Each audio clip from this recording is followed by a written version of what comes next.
All blessings to all of you and all the strength. Anyway, I was seeing the miracle in the afternoon. Yeah, like the third day, somehow there is such a difficult thing, but people just slowly, transform. Tomorrow is your result day. So I have to continue because tomorrow, now I'm just started the Salayatana Vagga. Maybe you have to do it a little bit in the night also, Salayatana. Actually, there should be at least another it's very short time. So, but it's okay. Just kind of manage. So tomorrow the whole day you might have to go through the Salayatana. Just one day is there. That's the longest part. But this is the main one. The core, the Kanda. How many of you have finished the Kanda? I mean, to the page I had told. Okay. Anybody who is near finishing? Or have done more than half? I think it's a mix. Okay. Less than half? Anybody? No problem? It's okay, you went out. Okay. I have seen you in, out. Like anyway, okay, you can make it according to your karma. And so how many of you less than half? No, not the ones other than anyone? Less than half? Oh, sorry. Less than 70% of the Kanda Vagga? Anybody? More than 70? Sir? More than 70? I mean, some of you are like nowhere like... More than 70? So it includes everybody.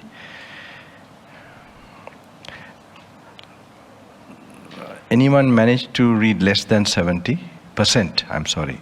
70%, okay? Less than 70%? Okay. Don't worry. Anybody else? Okay. Quite a hiding hand up, okay. That's all right. Don't worry. All right. Yeah. I know it's not this thing. It's not easy, this thing. But I can see, almost all of you, I can see it's like a miracle. In all retreats, it will be for your own good. Maybe something internally, makes you this thing. But just simply, I don't think you will ever on your own go through this much of bulk of suttas. You see, there's a tremendous karma put into you in a very short time. Even I don't know how you are managing to stay here even. Why didn't you run away a few days back? And anyway, we're not going to take more time.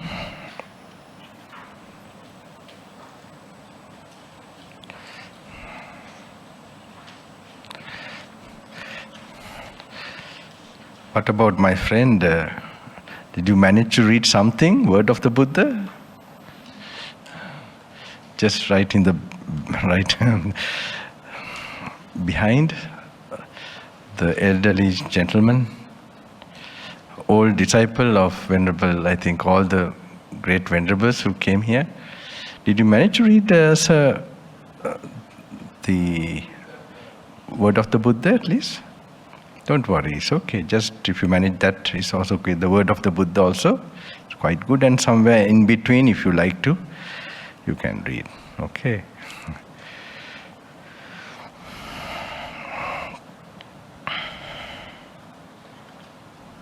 For others, I'm not that strict, that lenient, okay?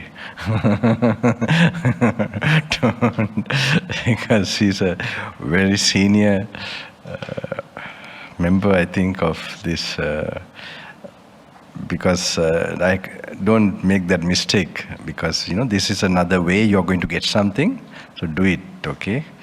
The Salayatana only you have. Kanda, you try to finish whatever much you can finish tonight, little bit, but you have to start a little bit even from the Salayatana, because only tomorrow you have. Maybe during the early morning session also you can do some reading, all right? rather than go for samadhi. Because for you to, if you have to catch up. Okay.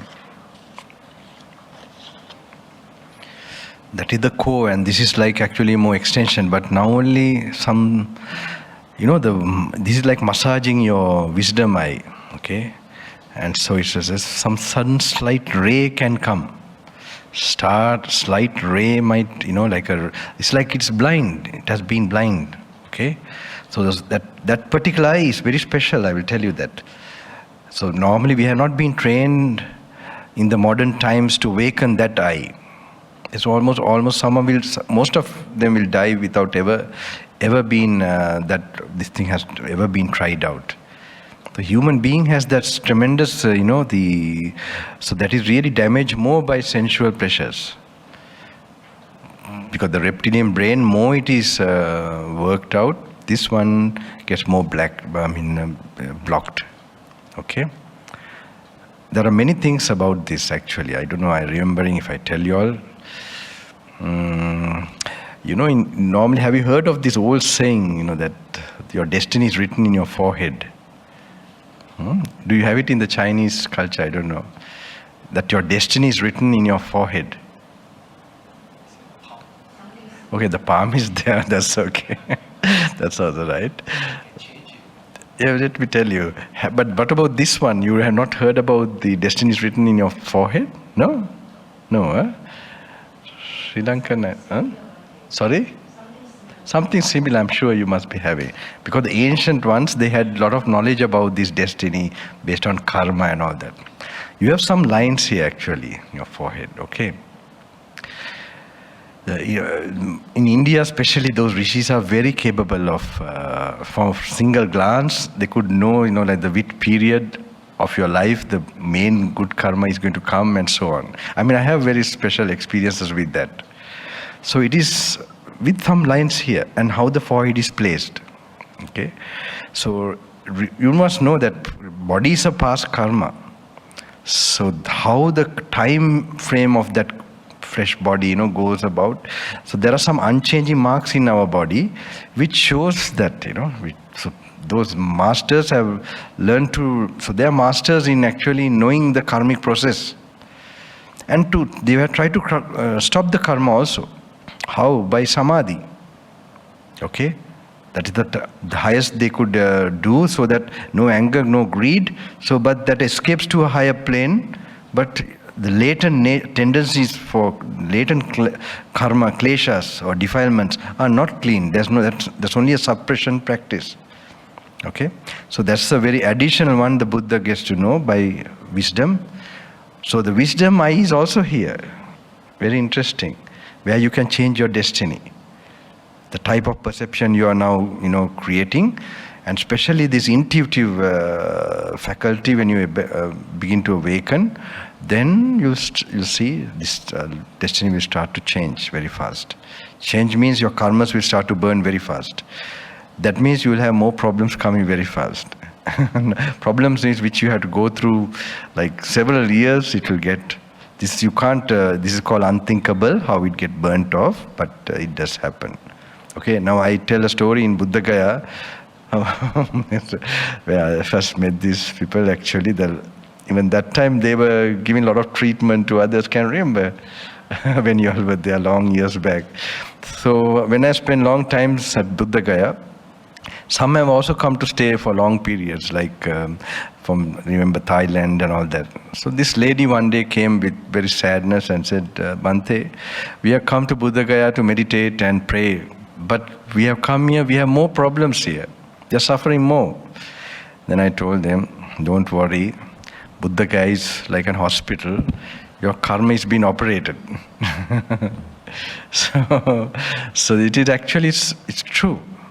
It is said that when you have visited all these 4 places while going, if you die, that's what the Buddha is saying, okay?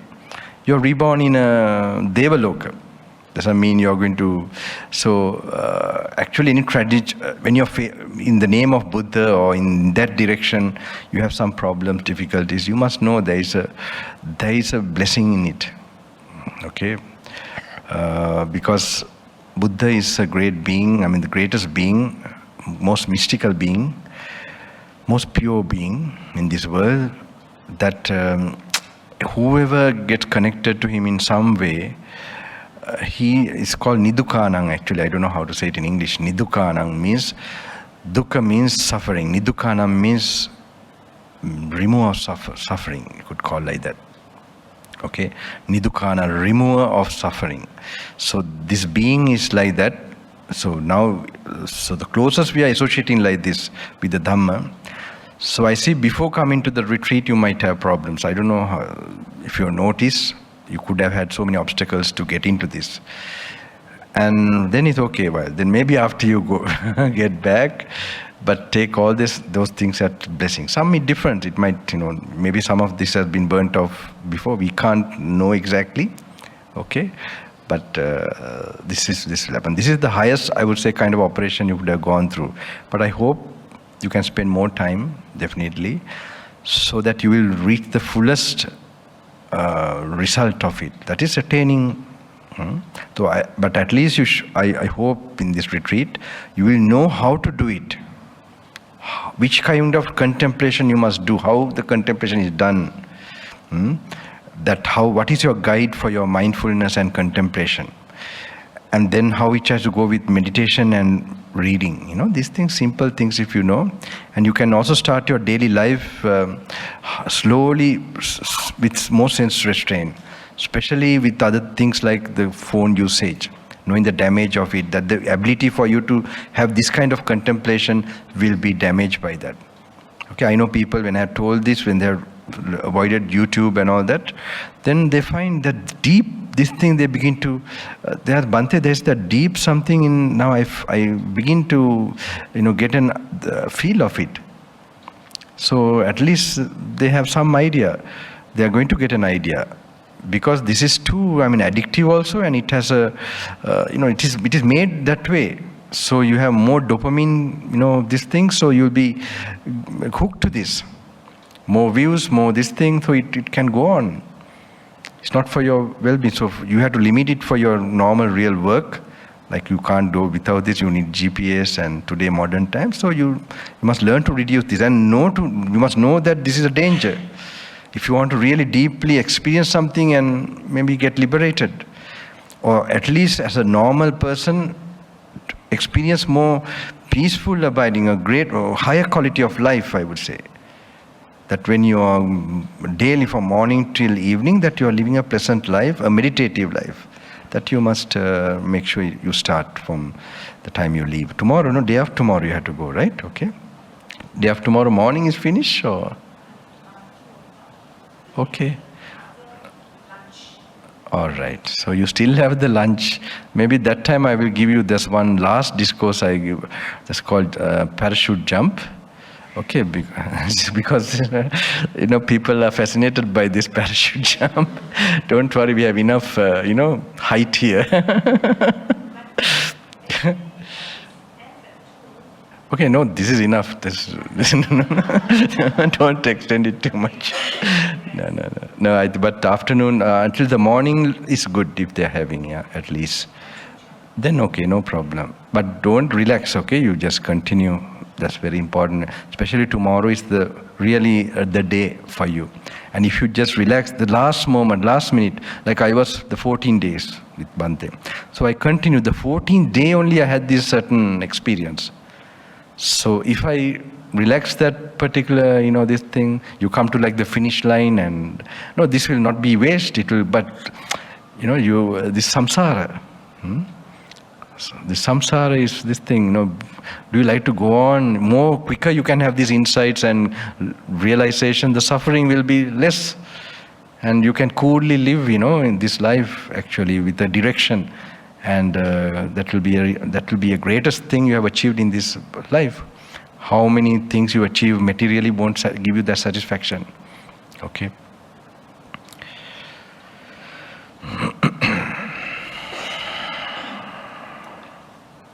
I can slowly notice the shine is coming in all of you. Okay. Because it's like detoxing yourself. The morning also some of you. Do you know the page I last today in the morning? Sorry? 1.5, okay. Yeah, okay. No. Today I read a little bit. Few pages I did. No, that is... okay. Are you still at 117? I might have to jump out of this building. Sorry?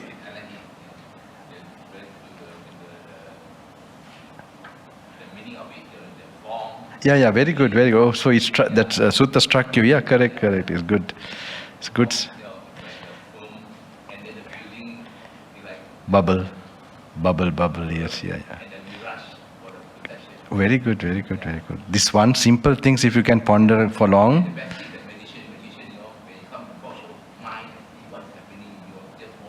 Yeah, very good. The more you think about it and ponder on it, you'll begin to really notice that nature of your feelings. And then that has to be a awareness that is coming to you.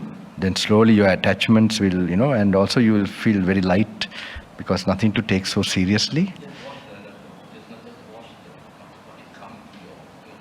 Yes, very good. I'm happy. Okay, we read this. 172.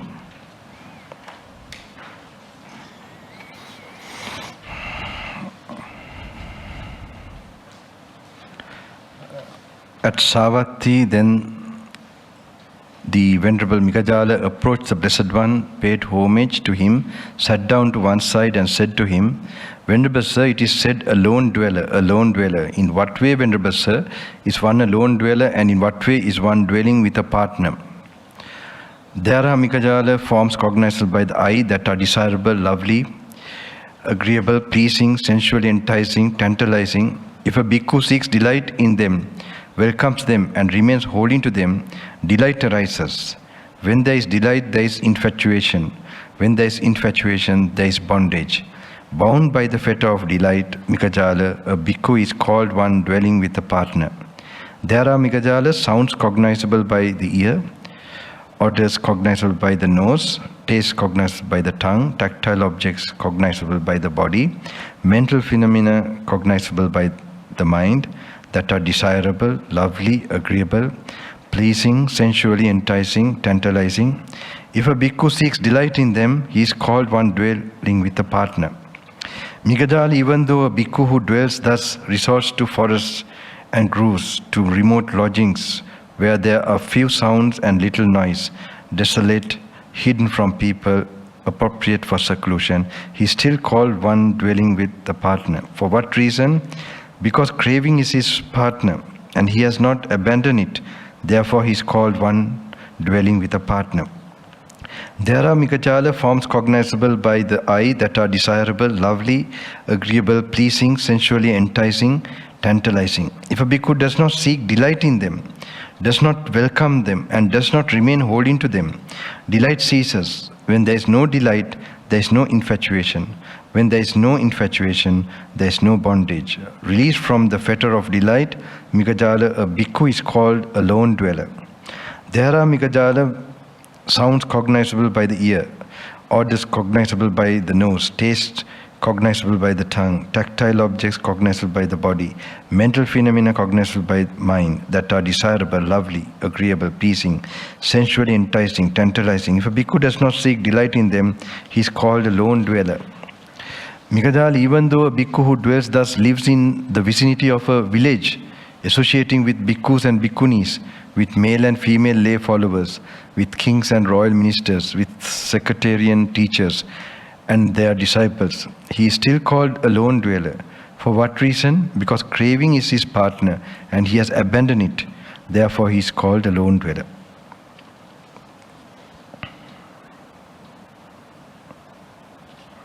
Okay, 174, next one also. On one occasion, the Blessed One was dwelling at Rajagaha in the bamboo grove, the squirrel sanctuary. Then the Venerable Samidhi approached the Blessed One and said to him, Venerable Sir, it is said Mara, Mara. In what way, Venerable Sir, might there be Mara or description of Mara?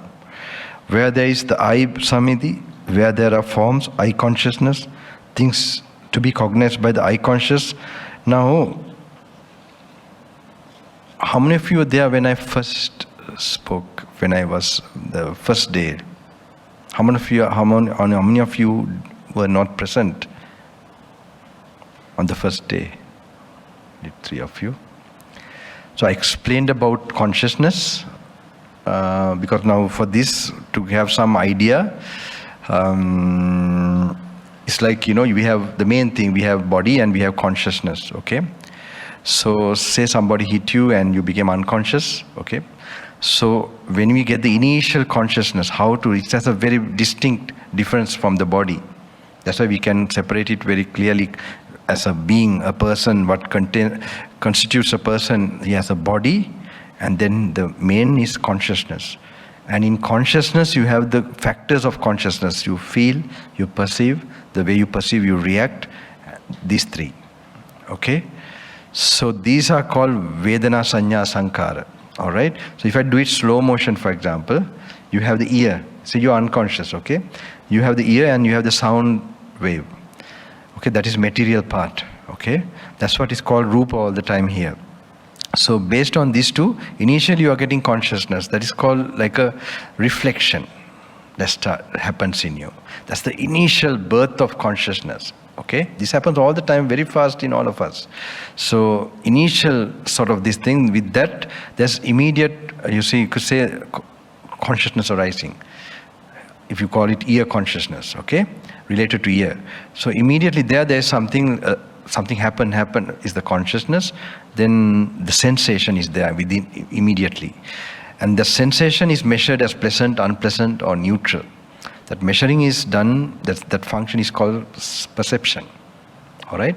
If you perceive it as pleasant, there's another thing that reacts with greed, and the other one that reacts with hate to unpleasant feeling. And then the other one is neutral feeling. If you just, that's also a reaction, just waiting. Okay, though that is with delusion, it is said. So this reaction part is called Sankara.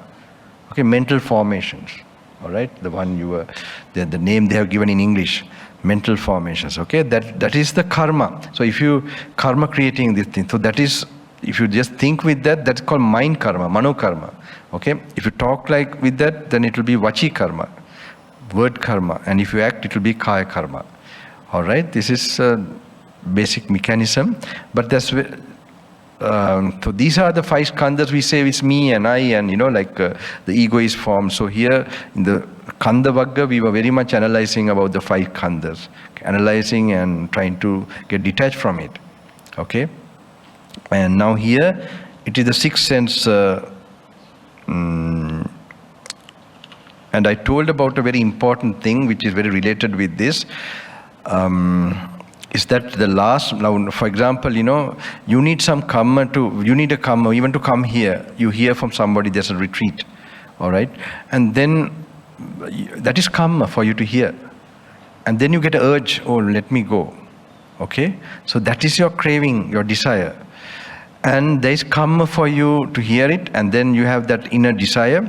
Then you go, and then you experience your karma. Same way, when you're dying, you have a last thought that comes, okay? So almost every being in the world gets distracted with that last thought. And then you have the last breath, okay? So everybody thinks if they are enlightened or normally they have an idea, they must look at their breath, But it doesn't happen because definitely you'll be distracted. Because the force of karma and the nature of craving is still present in a being. That means he will be going to that, so that when his attention is going, that is the initial reflection. So consciousness takes place. When consciousness takes place, name and form arises. So this is happening all the time. It has happened to us in so many births. Okay, that's the reason we have been just continuing. Now that is, normally I have explained that in length way I explained last time regarding, so now my teacher is to explain those days. It was very helpful with this retreat. Very important because it will bring you a deep understanding. He explained to me, now for example, so for example, you have the non-returner. Okay, normally say normal person who have lived a family life and he has been working, so he has associated, in the office or working place and then the family life. So he has attachment to certain things there, and then there is also disagreements and conflicts. So constantly when he is behaving that way, what he's accumulating karma in the karma loka, sense world. All right. So there's a most probability you get the moment of death, a thought, you might remember the children or the family or something, okay, somebody from the office maybe, and then that becomes an object for you. So based on what karma you have to go through next, which is left, that thought will come. So now say, for example, have you heard about an anagami, a non-returner? So non-returner, why is he told non-returner? He will not return to this sense plane because he has no desire and no karma here. All right, still he's meditating. So such a being, when his last breath goes, do you think he will be able to keep his attention to the last breath, or is there anything that distracts, that his mind will be distracted by? Sorry? Now you were there for the first day, right? Okay, don't worry. Don't worry. Because when you make a mistake, this will really go into your mind. So, anybody else? What do you think? I don't want to ask from people who stayed, but of course this is a very topic, not a, it will take a lot, but this is very good for you to familiarize. I do it even in the programs, because why? My target is to make people enlightened. I'm not coming to give nursery to tell how to observe virtue and this and that. So I'm pushing them, even from the programs, I'm making them familiar, so that, what do you think? What do you think? Are they totally free from craving and karma? Just take it very logically or reasonably. What karma do they have? Okay, I will tell you. Brahma loka, no? Because dhyana, samadhi, they are not detached from meditation yet. Okay, they are desireless for the five senses, but they are not free from desire from, say, peacefulness. Peacefulness, for example. Arupa, so what it is associated with peace, okay, equanimity, okay, niram. So that peace becomes an object for consciousness. That's the object still for mind. So when that object is there, consciousness can arise or not. The conditions are there. That's what you have to really get idea from here, because consciousness is conditionally arising. So when the conditions are there, it will arise. Okay, so when I'm telling like this, you must try to apply to yourself. It's a meditation object. It's not some kind of knowledge you are going to get. Then think it happened to you that all your desires were okay, over, and then you have no karma, that you became supremely peaceful, that you attain nibbana. Just imagine. Then the last breath goes. Will you be able to keep to that or not? You just think, talk to yourself. Okay. You will picture how that attention will be there. When it is there, when there's no object, will there be consciousness? No, it can't arise. Okay, it is conditionally arising. So this is very important. Why we first study how the consciousness arises. It needs ear, object, and so on. And without these conditions, it doesn't arise. Okay, you can't have a consciousness just arising in the free air, or you cannot create a consciousness, with a robot or something, like that. So it needs those conditions. All right. So then, what the Buddha is doing is he's breaking the condition. What the cause of it to arise will be main one is karma, sankara pacchaya vijnana. Karma is being stopped, and then craving, nature of craving. Of course, they two both will stop together. Okay, so that is how it's done, by wisdom. So now even this studying the Dhamma this way, analyzing, is also bringing wisdom. Okay, in case you have now when you're familiarized like that, there can be a very deeper level of awakening suddenly. It can happen. Now, whatever I'm telling here, it looks like a small, it can have a profound meaning if you allow yourself to purify enough and live in solitude more. You create the conditions for you to have that experience. So that, and my teacher warned me after explained to me that, I used to like when he explained that before I was with the retreat in the city, when after wandering he has come to take rest, when I meet him, he used to take me to a quiet place, and when my mind is peaceful only he would explain that. And I actually absorbed it. I slowly absorbed that. Okay. But I'm in a hurry. I'm not waiting until you're peaceful or not. So that's what to do. Because, but my teacher is to look at the right time and place. So anyway, that really later on with the retreat, the suttas you're going through, it has a big this thing. The whole purpose, the underlying current purpose of the Buddha's teaching, you begin to know. Okay, is taking away the conditions from the khandhas. Okay, the craving nature. I told you, I explained it as a gum that which keeps together the consciousness with form, feeling, and mental formation, perception, mental formation. I'm sorry. Okay, so it's a thing that, so if craving is taken away, the consciousness doesn't get a focus. All right, so it's the old karma. It will just it will follow. It will.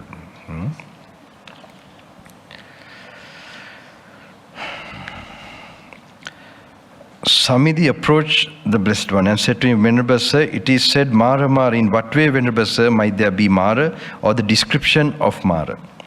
Where there is I Samidhi, where there are forms, I consciousness, things to be cognizable by the I consciousness, there Mara exists, or the description of Mara. Where there is the ear, the nose, the tongue, the body, the mind, where there are mental phenomena, mind consciousness, things to be cognizable by mind consciousness, there Mara exists, or description of Mara. Where there is no I Samidhi, no forms, no I consciousness, no things to be cognized by the I consciousness, there Mara does not exist, nor any description of Mara. Where there is no ear, nose, tongue, body, mind, no mental phenomena, no mental mind consciousness, no things to be cognized by the mind consciousness, there Mara does not exist, nor any description of Mara. So this is shortened. You have to learn to add. Okay, the next page. Venerable Sir, it is said the world, 175. Samidhi 4. Venerable Sir, it is said the world.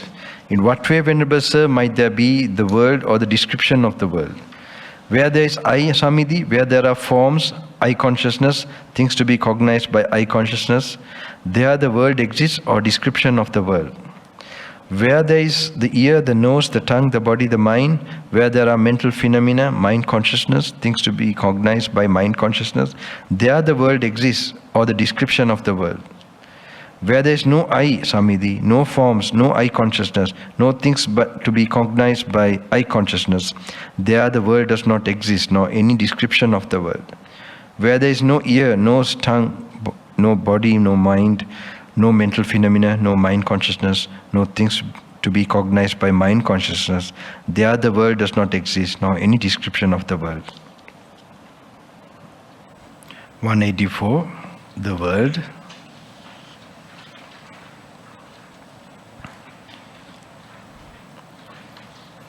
The world. Then a certain bhikkhu, 184. Then a certain bhikkhu approached the Blessed One and said to him, Venerable Sir, it is said the world. In what way, Venerable Sir, is it said the world? It is disintegrating, bhikkhu. Therefore it is called the world. And what is disintegrating? The I bhikkhu is disintegrating, forms are disintegrating, I consciousness is disintegrating, eye contact is disintegrating, and whatever feeling arises with eye contact as condition, that too is disintegrating. The ear is disintegrating, the mind is disintegrating, whatever feeling arises with mind contact is so this, they are shortened. You must mentally go through the other 6 sense organs, okay? So it make it an exercise of mindfulness. To sweep through, like, to the each organ, visualize it. Whatever feeling arises with mind contact as condition, that too is disintegrating. It is disintegrating bhikkhu, therefore it is called the world. 185.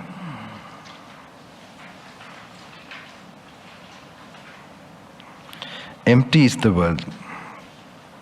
Then the Venerable Ananda approached the Blessed One and said to him, Venerable Sir, it is said, empty is the world, empty is the world. In what way, Venerable Sir, is it said, empty is the world? It is Ananda because it is empty of self and of what belongs to self, that it is said, empty is the world. And what is empty of self and of what belongs to self? The I, Ananda, is empty of self and of what belongs to self. Forms are empty of self and of what belongs to self. Eye consciousness is empty of self and of what belongs to self. Eye contact is empty of self and of what belongs to self. Whatever feeling arises with mind contact as condition, whether pleasant or painful or neither painful nor pleasant feeling, now they have put the last sense organ. So each organ, if you look into it, now even a meditation experience, for example, you have a blissful experience, it's also empty, finally, because it is a feeling. All it is empty means it's an experience there, then it's no more, it's only a memory. So how blissful it may be or peaceful or whatever, that too is empty of self and of what belongs to self. It is Ananda because it is empty of self and of what belongs to self. Because why? If it is yourself, it should not be a changing thing. It should remain. So it arises with impermanent causes, and when the causes change, it changes. So if there was something did not change, you can call it a self. Because we are seeing it as if it's self, because we are not seeing the change. Our craving is so strong that we are so unmindful. And so normally we are getting that idea naturally from the book or from the Dhamma or somebody telling us. We think of impermanence and all that.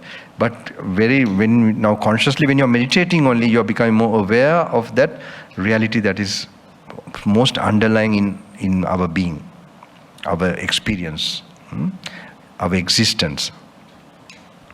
So with that, the idea of when more you get the perception of realization of impermanence, more the clarity comes about the no self, that there's no self, It is Ananda because it is empty of self and of what belongs to self, that it is said, empty is the world.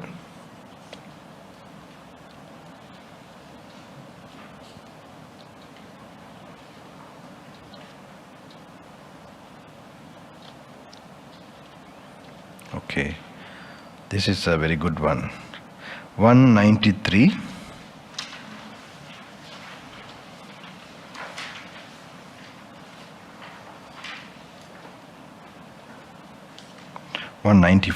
Okay. Bhikkhu's consciousness comes to be independent on a dyad. Am I right? Dyad or dyad, correct? How do you pronounce that? D-Y-A-D. Dyad, okay. What about? All right. Bhikkhu's consciousness come to be, but you know the meaning, right? Bhikkhu's consciousness come to be. This is a very important. Now you're coming to the mind of the Buddha, how his mind means the type of way to analyze, contemplate. Okay? This was a very, very particular way. Okay? Bhikkhu's consciousness come to be independent on a dyad. And how bhikkhus does consciousness come to be independent on a dyad? Independent on the I and forms, there arises I consciousness. The I is impermanent, changing, becoming otherwise. Forms are impermanent, changing, becoming otherwise. Thus, this dyad is moving and tottering, impermanent, changing, becoming otherwise. Now look at the second one. I consciousness is impermanent, changing, becoming otherwise. The cause and condition for the arising of I consciousness is also impermanent, changing, becoming otherwise. When bhikkhus I consciousness has arisen independent on a condition that is impermanent, how could it be permanent? Now this way of reasoning is, this is the way you have to get used to for your contemplation. Now look, first he gives the answer. Buddha explains exactly, the bhikkhu's consciousness comes to be independent on a dyad. And how bhikkhus does consciousness come to be independent on a dyad? Independent on I and forms. You mentally picture now, I and forms, there arises I consciousness. The I is, he takes it separately and says, the I is impermanent, changing, becoming otherwise. Forms are impermanent, changing, becoming otherwise. Thus this dyad is moving, tottering, impermanent, changing, becoming otherwise. So you establish the impermanent nature first of these two things, and then that this I consciousness depends on that. So then he talks, I consciousness is impermanent, changing, becoming otherwise. The cause and condition for the rising of I consciousness, what is the cause and condition for rising of I consciousness? Buddha already tells. Okay? He tells bhikkhus consciousness come to be independent on a dyad. And how bhikkhus does consciousness come to be independent on a dyad? Independent on I and forms. Okay? I consciousness is impermanent, changing, becoming otherwise. The cause and condition for the rising of I consciousness is also impermanent, changing, becoming otherwise. When bhikkhus I consciousness has arisen independent on a condition that is impermanent, how could it be permanent? The meeting, the encounter, the concurrence of these three things is called eye contact. Eye contact too is impermanent, changing, becoming otherwise. The cause and condition for the arising of eye contact is also impermanent, changing, becoming otherwise. When bhikkhu's eye contact has arisen independent on a condition that is impermanent, how could it be permanent? Contacted bhikkhus one feels, contacted one intends. Intense is the mental formation. Okay, this is another way of telling now. Contacted one perceives. Thus, these things too are moving and tottering, impermanent, changing, becoming otherwise. Okay, this is a very good one for your meditation. In dependence on the ear and sounds, there arises the ear consciousness. So it is explained to all the other sense organs. Mind consciousness is impermanent, changing, becoming otherwise. The cause and condition for the rising of mind consciousness is also impermanent, changing, becoming otherwise. When bhikkhu's mind consciousness has arisen, independent on a condition that is impermanent, how could it be permanent? The meeting, the encounter, the concurrence of these three things is called mind contact. Mind contact too is impermanent, changing, becoming otherwise. The cause and condition for the arising of mind contact is also impermanent, changing, becoming otherwise. When bhikkhu's mind contact has arisen, independent on a condition that is impermanent, how could it be permanent? Contacted bhikkhus one feels, contacted one intends, contacted one perceives. Thus, these things too are moving, tottering, impermanent, changing, becoming otherwise. It is in such a way, bhikkhus, that consciousness comes to be independent on a dyad. Now, when you contemplate like this and you get clarity or something, then it is a general idea of impermanence you begin to realize. Okay? It's not a particular thing that you're experiencing right now. So it awakens you to a kind of a wisdom about life, nature. Okay? So when you get that experience, what happens? You will be detached from already things that are past. Alright? And you will lose all expectations of things that will arise and pass away. Okay? Because already you have seen it passing away with your wisdom. This is the type, and now what you're experiencing, you already in your mind, it is there as a wisdom form that is going to definitely pass away. So you have no attachment to what's going on. So this is the type of wisdom that makes you attain, what is called an attainment, going in that direction. Okay, so this exercise is very important. So also silence is also very important, and time is necessary. We can't say how things can happen.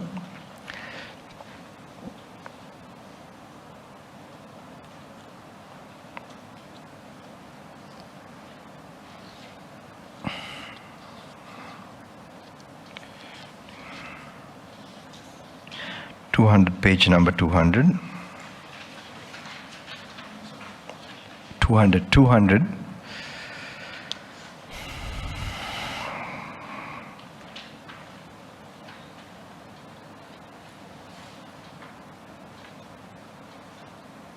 Because I will teach you about one who is subject to decline, about one who is not subject to decline, and about the 6 mastered bases.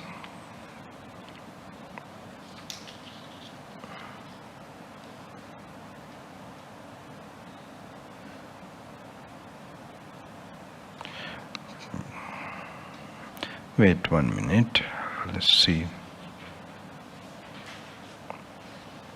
Okay, 202, dwelling negligently. Because I will teach you about one who dwells negligently, about one who dwells diligently. Listen to that. And how because does one dwell negligently? If one dwells without restraint over the eye faculty, the mind is soiled among forms cognizable by the eye. If the mind is soiled, there is no gladness. When there is no gladness, there is no rapture. When there is no rapture, there is no tranquility. When there is no tranquility, one dwells in suffering. The mind of one who suffers does not become concentrated. When the mind is not concentrated, phenomena do not become manifest. Because phenomena do not become manifest, one is reckoned as one who dwells negligently. So it's actually like when you use the phone too much, the mind gets soiled. Okay, so you can put to any sense object. It's very, I told you before, that your craving increases also, and you lose gladness. Your mind loses that real gladness. You know, that's the one type of happiness we must slowly now learn to enjoy, and then replace it by these sense impressions and, you know, things that make us intoxicated and fleeting, and puts us down, you know, and increases our craving, and that means increases our suffering. And it will show in our face. You know, we are like so serious. Or, you know, it makes you very, otherwise you will look like you're mad also for others, you know, like, why are you so happy about? Actually, when I went through the LTT, you know, the terrorist area, they were wondering, in fact, because I'm alone going, they have killed a monk before, in fact, who had gone, you know, those Zen monks who has entered the area. So I didn't know about their story when I entered. So when I was wandering, so from the bunkers, they used to observe. So what I did was I had this, you know, I didn't see them as LTT. I saw them as 5 khandhas. Already I have practiced that, you know, they are khandhas, and they also have craving for the khandhas. And if they remove the craving, they also can practice mindfulness, reflection, and wisdom. And that craving can go. It's just nature's. Anyone can practice. Whether it's Muslim, doesn't matter. Okay. Who has a body and who has feelings, perceptions. And so I was wishing them metta with that thinking about that way. So then they were seeing that I was very happy and going. So I don't know what they thought, you know, maybe this is really a mad monk. But they treated me very well, and places, there are many experiences that happened during that trip, walking journey. And so, so this is very important, that gladness, you know, when you're now, even in this retreat, you will get a subtle, really a very solid type of, even very, you know, like you would have felt very, you know, it's not really comfortable, it's not your comfort zone. You rather relax and do something, you know, and look at something, enjoy something.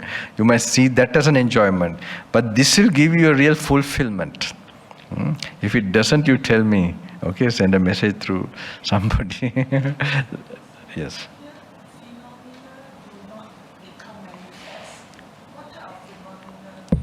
It is the Dhamma.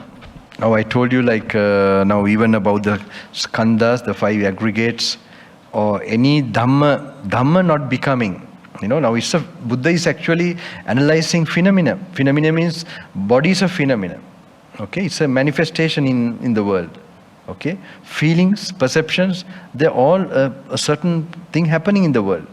So studying of these happenings, okay, you can call it then that the nature of them, like getting some realization about them, will not happen when your mind is suffering. It doesn't concentrate for that to happen.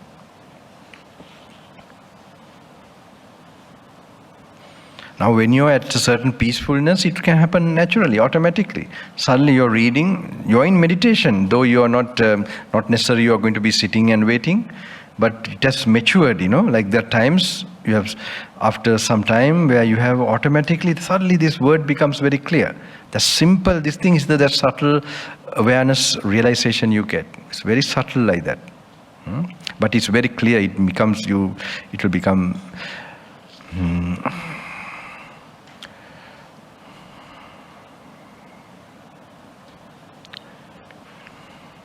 And how bhikkhus is one not subject to decline?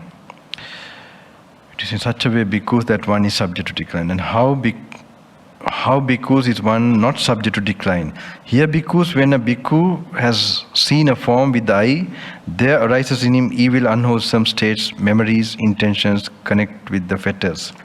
If the bhikkhu does not tolerate them, but abandon them, dispels them, puts on an end to them, and obliterates them, he should understand this thus: I am not declining away from wholesome states, for this has been called non-decline by the Blessed One. Further bhikkhus, when a bhikkhu has heard a sound with the ear, cognized a mental phenomena with the mind, there arises him evil, unwholesome states, memories and intentions connected with the fetters. If the bhikkhu does not tolerate them, but abandons them, dispels them, puts an end to them, and obliterates them, he should understand this thus: I am not declining away from wholesome states, for this has been called non-decline by the Blessed One. It is in such a way, bhikkhus, that one is not subject to decline. And what bhikkhus are the 6 mastered bases?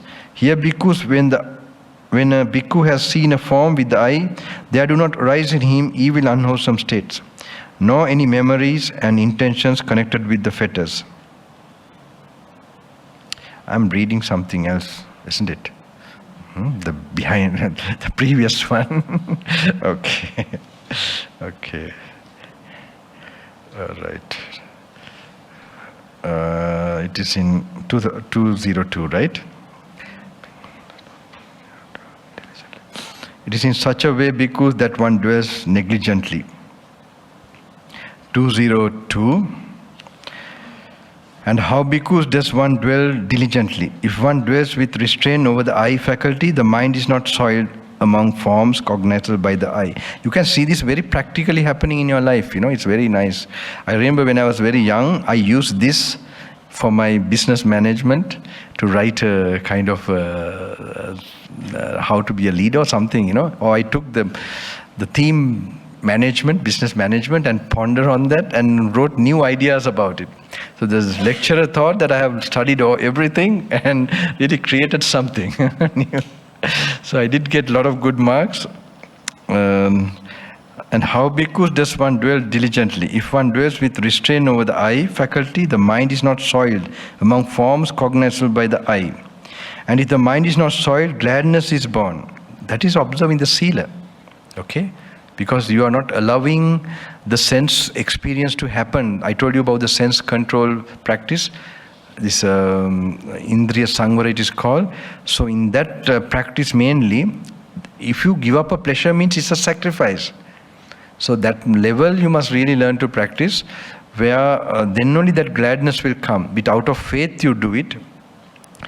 And rapture is born. When the mind is uplifted by rapture, the body becomes tranquil. One tranquil in body experiences happiness.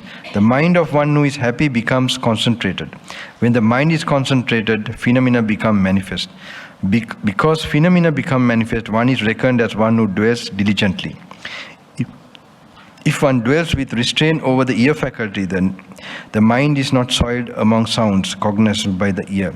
If one dwells with restraint over the mind faculty, now this is about the mind's sense door, the mind is not soiled among mental phenomena cognizable by the mind. Because phenomena become manifest, one is reckoned as one who dwells diligently. It is in such a way, bhikkhus, that one dwells diligently.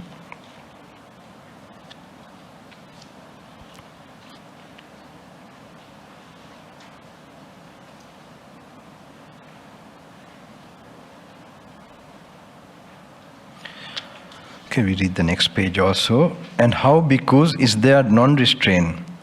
There are bhikkhus forms cognizable by the eye that are desirable, lovely, agreeable, pleasing, sensually enticing, tantalizing. If a bhikkhu seeks delight in them, welcomes them, and remains holding to them, he should understand this thus: I am declining away from wholesome states, for this has been called decline by the Blessed One.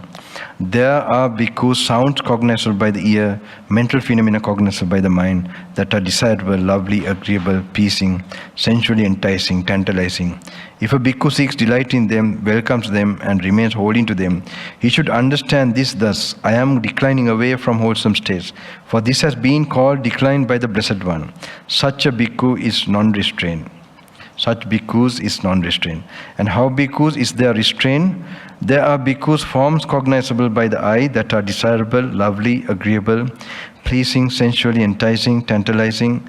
If a bhikkhu does not seek delight in them, does not welcome them, and does not remain holding to them, he should understand this thus: I am not declining away from wholesome states, for this has been called non-decline by the Blessed One. There are bhikkhus sounds cognizable by the ear, mental phenomena cognizable by the mind, that are desirable, lovely, agreeable, pleasing, sensually enticing, tantalizing. If a bhikkhu does not seek delight in them, does not welcome them, and does not remain holding to them, he should understand this thus: I am not declining away from wholesome states, for this has been called non-decline by the Blessed One. Such bhikkhus is restrained. 204, next page, not yours. Bhikkhus, whatever is not yours, abandon it. When you have abandoned it, that will lead to your welfare and happiness. And what is it, bhikkhus, that is not yours? The eye is not yours, abandon it. When you have abandoned it, that will lead to your welfare and happiness. Forms are not yours, eye consciousness is not yours, eye contact is not yours. Whatever feeling arises with eye contact as condition, whether pleasant or painful, or neither painful nor pleasant, that too is not yours. Abandon it. When you abandon it, that will lead to your welfare and happiness. The ear is not yours. The nose, the tongue, the body, the mind is not yours. Whatever feeling arises with mind contact as condition, that too is not yours. So really you must, when you're reading that, you will get a picture of how fast it's happening in your mind also, okay? When you're having a meditation experience maybe, when you're having a sound experience, when you're having a nose experience, tongue experience, okay? So you should be able to, when you're going through that fast, you must like mentally picture those parts, okay? So, and tell to yourself, this each part is not mine. So at least, it should not be just a reading thing. It's actually, these are all meditation objects. All right? So this happens to you, it's invisible. Okay, consciousness, you are in the consciousness. So how can you, so it's through another tool that you are noting this.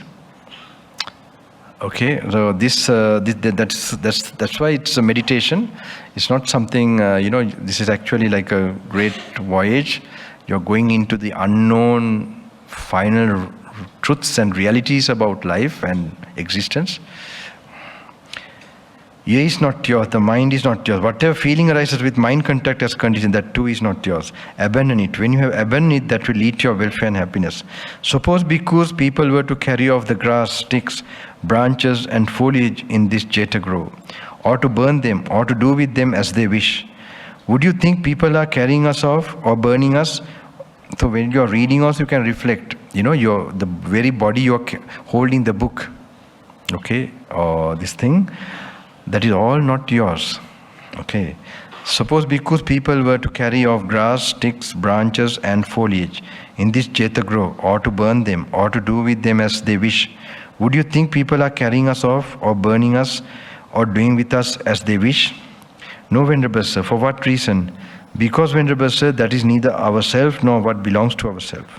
So too, bhikkhus, the eye is not yours. Ear, nose, tongue, the body, the mind is not yours. Whatever feeling arises with mind, contact as condition, that too is not yours. Abandon it. When you have abandoned it, that will lead to your welfare and happiness. This, when you are trained like that, it will be, I told you, when you are taken to an examination or kind of for medical checkup or whatever, it will be very helpful. You already know how to watch yourself. Okay. So these things should be practical. It will reduce anxiety and worry and suffering. And if it becomes habituated, then moment of death, even if you get very deeply always thinking, you will get more deep experiences of that. Okay?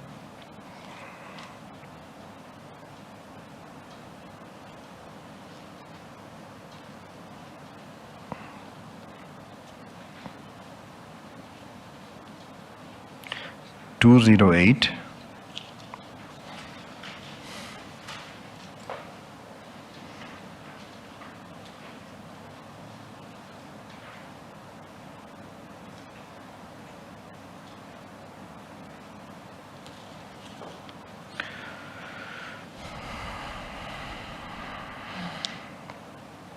Okay, I am superior, that one, okay?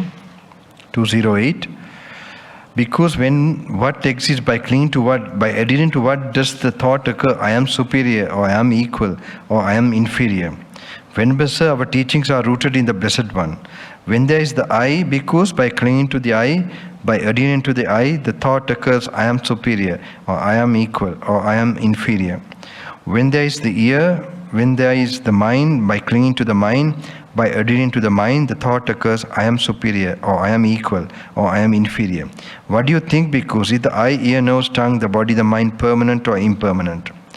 Impermanent, Venerable. So this is the stock, this thing that contemplation, what is impermanent is suffering. What is impermanent suffering, you cannot call it mine, I, my, that way, okay? But without clinging to what is impermanent suffering and subject to change, could the thought occur, I am superior, or I am equal, or I am inferior?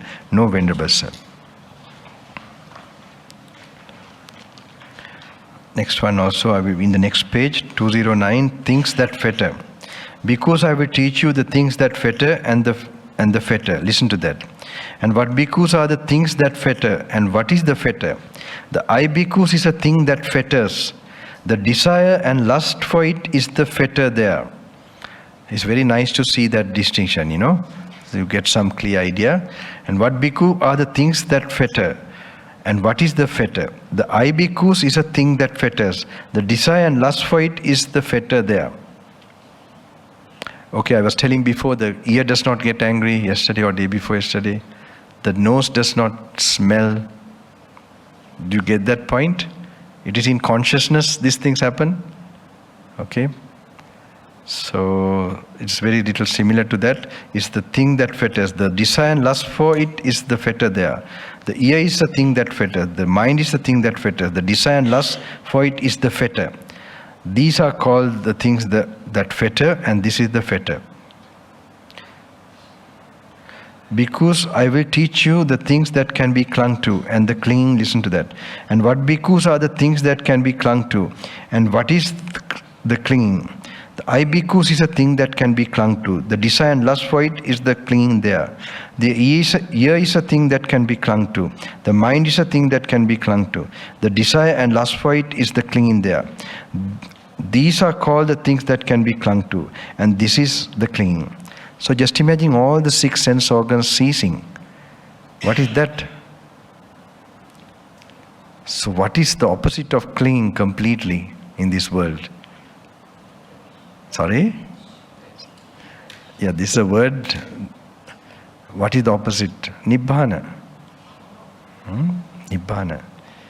So you just have to learn to see, you know, like the contrast of Nibbana and then this, what we are, because we are in the desire thing, so we must slowly get some idea, you know, imagine it in a certain way. It's not, you don't too much think what it is, but it's important to have an idea like that. Because without directly knowing and fully understanding, without deeply depending. Not that one. Okay, 2010, next page. All right. Next page, Maras. Because there are forms cognizable by the eye that are desirable, lovely, agreeable, pleasing, sensually enticing, tantalizing, if a bhikkhu seeks delight in them, welcomes them and remains holding to them, he is called a bhikkhu who has entered Mara's lair, who has come under Mara's control. Mara's snare has been fastened to him so that he is bound by the bondage of Mara, and the evil one can do with him as he wishes. This happens when you fall in love, isn't it? You really fall. Just imagine for a body, for a, this thing. So you do, even for children, for example, the attachment, so much children, sometimes the parents will do anything. I think children are the most strongest. If you're a parent, I think, when I look at the parents, even my own parents, I don't have that experience. I can't say how it is, but looking at them, I can see, my God, it's to a body, to feelings, perceptions. So the strong, this thing, it makes you it's very tough.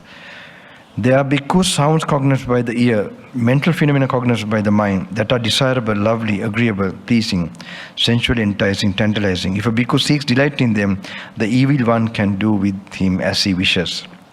There are bhikkhus, forms cognizable by the eye, that are desirable, lovely, agreeable, pleasing, sensually enticing, tantalizing. If a bhikkhu does not seek delight in them, does not welcome them, and does not remain holding to them, he is called a bhikkhu who has not entered Mara's lair, who has not cut under Mara's control. Who has not come under Mara's control. Mara's snare has been unfastened from him, so that he is not bound by the bondage of Mara, and the evil one cannot do with him as he wishes.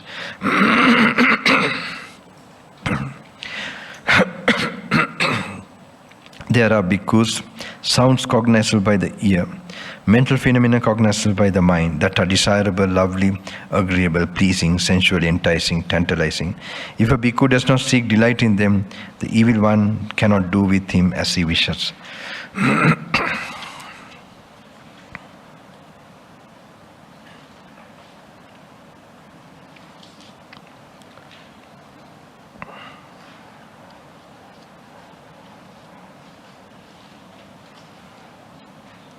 This is a very good one. 2:15.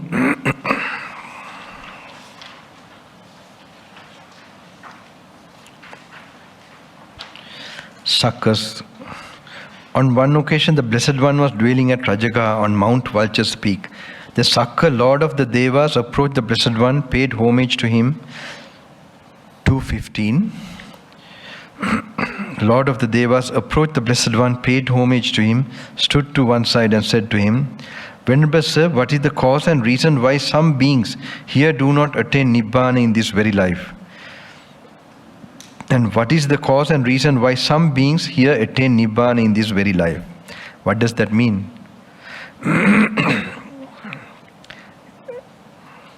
I don't think you don't have a book. No? Sharing? Okay. No problem.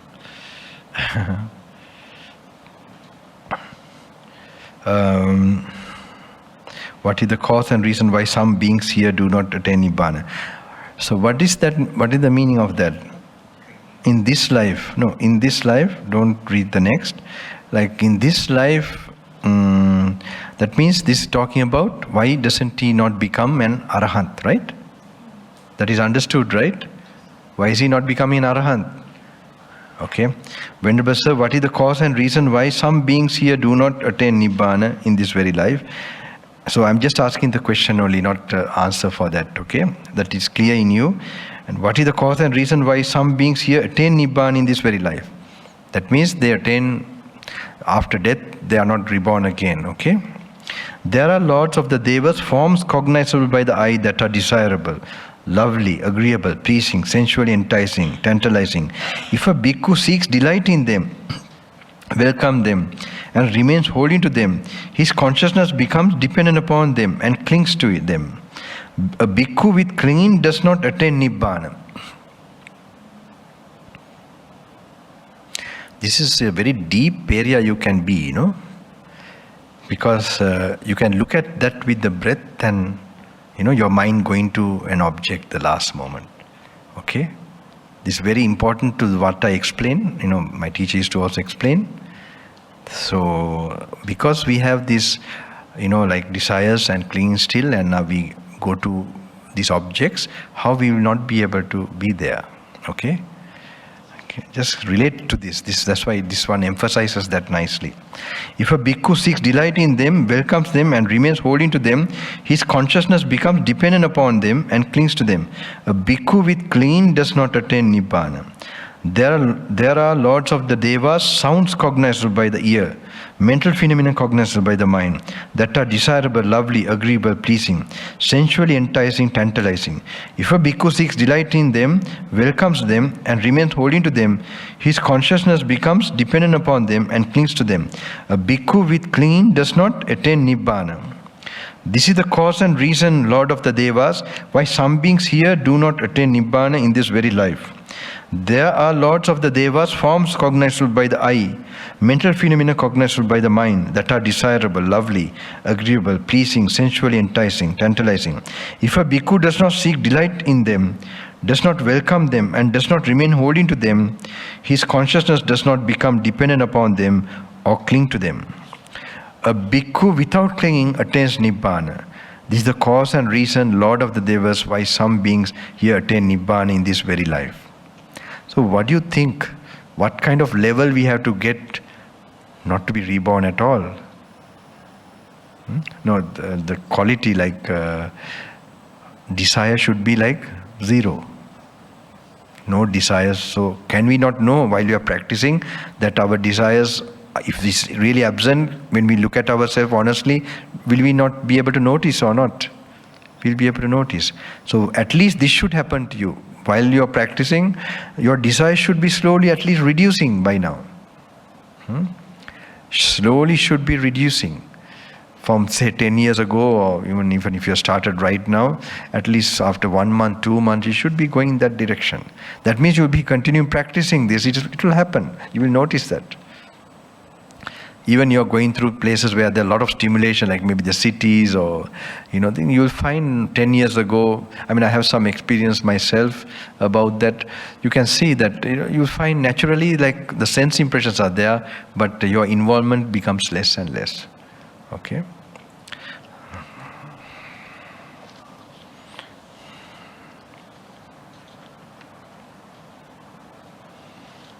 And you don't find it like very bothersome and all that.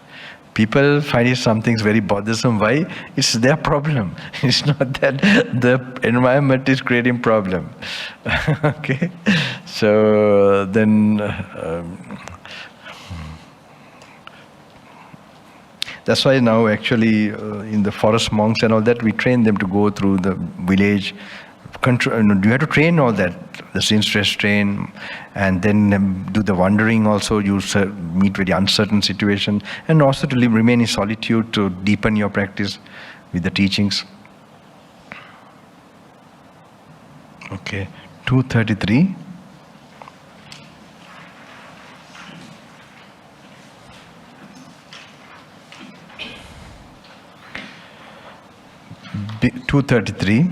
Bhikkhus, whatever is not yours, abandon it. When you have abandoned it, that will lead to your welfare and happiness.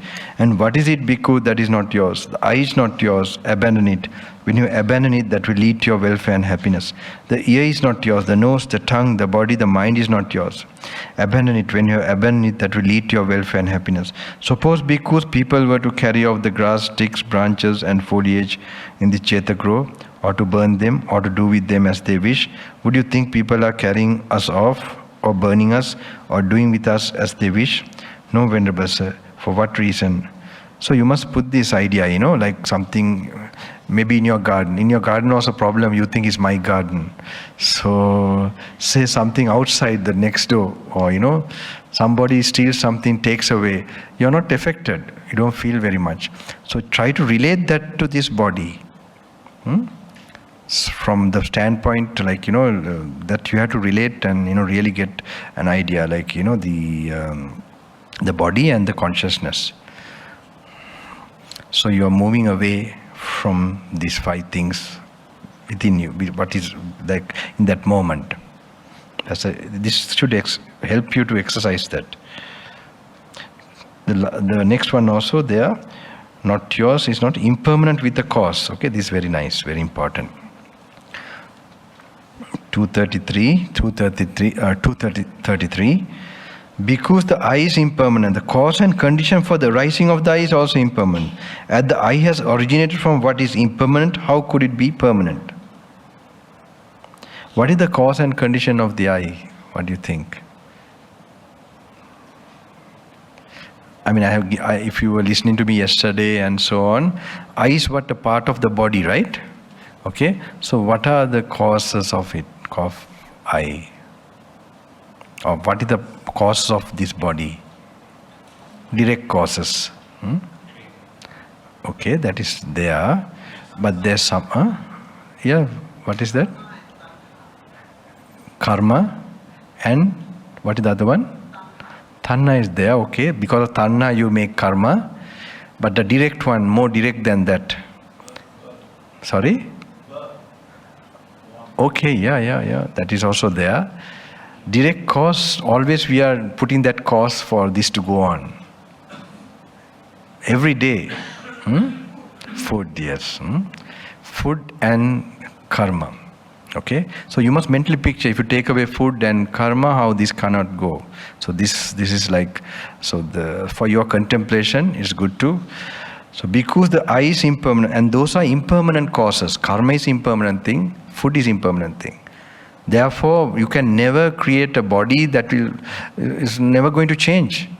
Because it is, it is from a changing thing that is supported. So the effect has to be changing. So this is a very important, to look at it. So, because the eye is impermanent, the cause and condition for the arising of the eye is also impermanent. As the eye has originated from what is impermanent, how could it be permanent? The ear is impermanent, the nose, the tongue, the body, the mind is impermanent. The cause and condition for the rising of the mind is also impermanent. As the mind has originated from what is impermanent, how could it be permanent?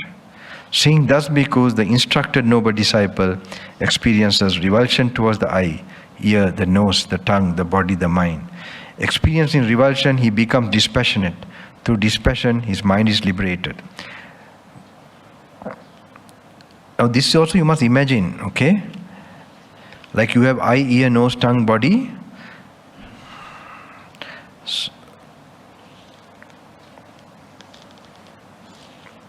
So how you get dispassionate from your own eye, ear, nose, tongue, body? So each organ you must also imagine that. How one day maybe, or now also, you can just think that I'll be desire. If desire goes away towards my eyes, ears, nose, tongue, body, okay? Then you can, in a way, you are imagining Nibbana also, okay? This is important, so it becomes an applicable thing right now. Experiencing revulsion, he becomes dispassionate. Through dispassion, his mind is liberated. When he's liberated, there comes the knowledge is liberated.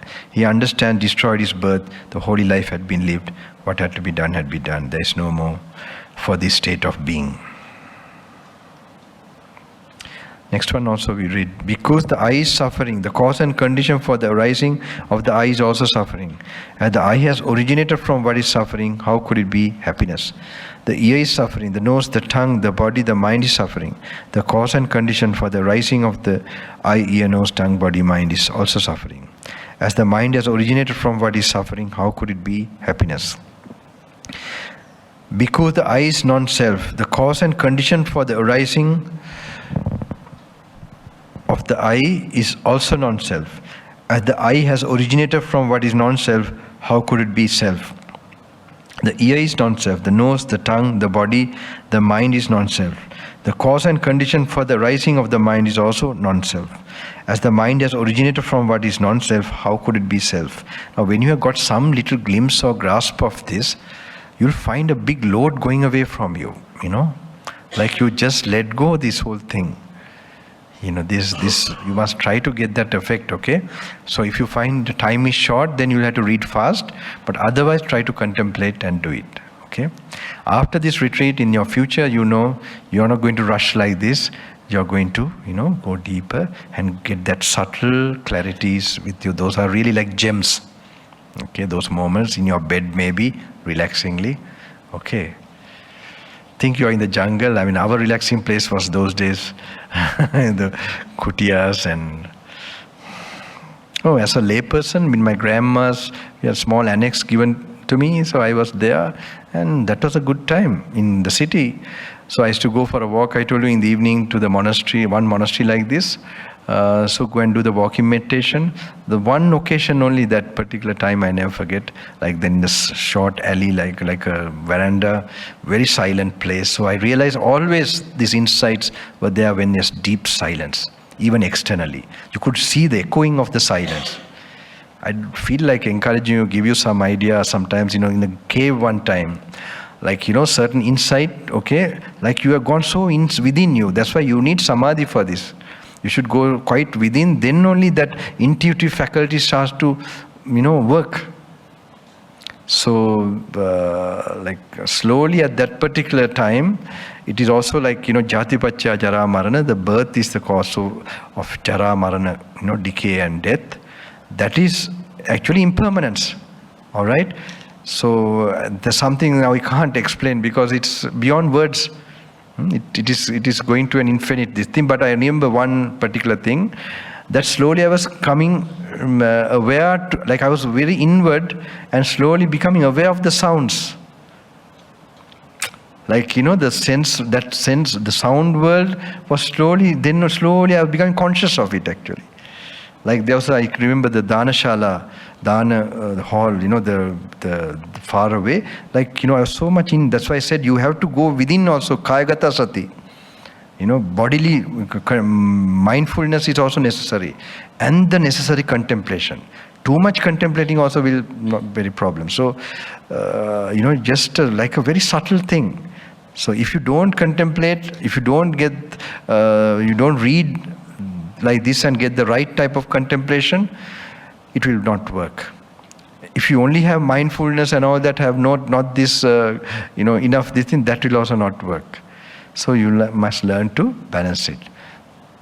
Okay. Yes? Here the mind is the king of consciousness. There we talk about the consciousness and the mind. The mind is as an organ here. Yeah, it is the sense. These are the organs: the ear, nose, tongue, body, mind. So they have written for that as an organ. So consciousness is using that organ. Now they have not put, they shortened this. You must learn to put that. Initially they have put that. You have like the mind and the, say, thought, an object, and then with that you have the mind consciousness. I would say it's better to put brain consciousness. I don't know. It would sound more this thing, but I don't know how the translations. Yeah. So anyway.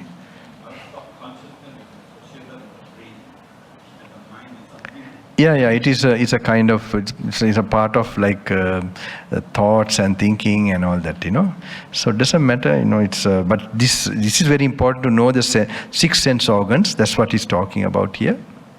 And then you have the external thoughts, and thought is actually, thinking is sankhara really. It is in the realm of sankhara. And the ear is non-self, the mind is non-self, the cause and condition for the arising of the mind is also non-self. As the mind has originated from what is non-self, how could it be self? And the other one, we will also read, impermanent with the cause, external. Actually, now when I'm going through this also, I'm also getting, you all are making me by force to go through this. My mind, has a samadhi type of way from the, actually Hindu way, I would say. So it has maybe many lives I would have spent that practice. So, but it's very easy. If you have a distance from the Kamaloka, much as possible, from any kind of samadhi, but you must be lucky to have the Dhamma with you. Otherwise, you will just remain there and maybe get wrong views. So better you attain this somehow. This is the rarest thing you can happen in samsara. I would think. So, very simple, very simple. Only that simple purity and steadiness of the mind is necessary. And that gives chances for you to just glimpses. It's not a whole heap of, it's about our, what we are made up of, and to know about it deeply.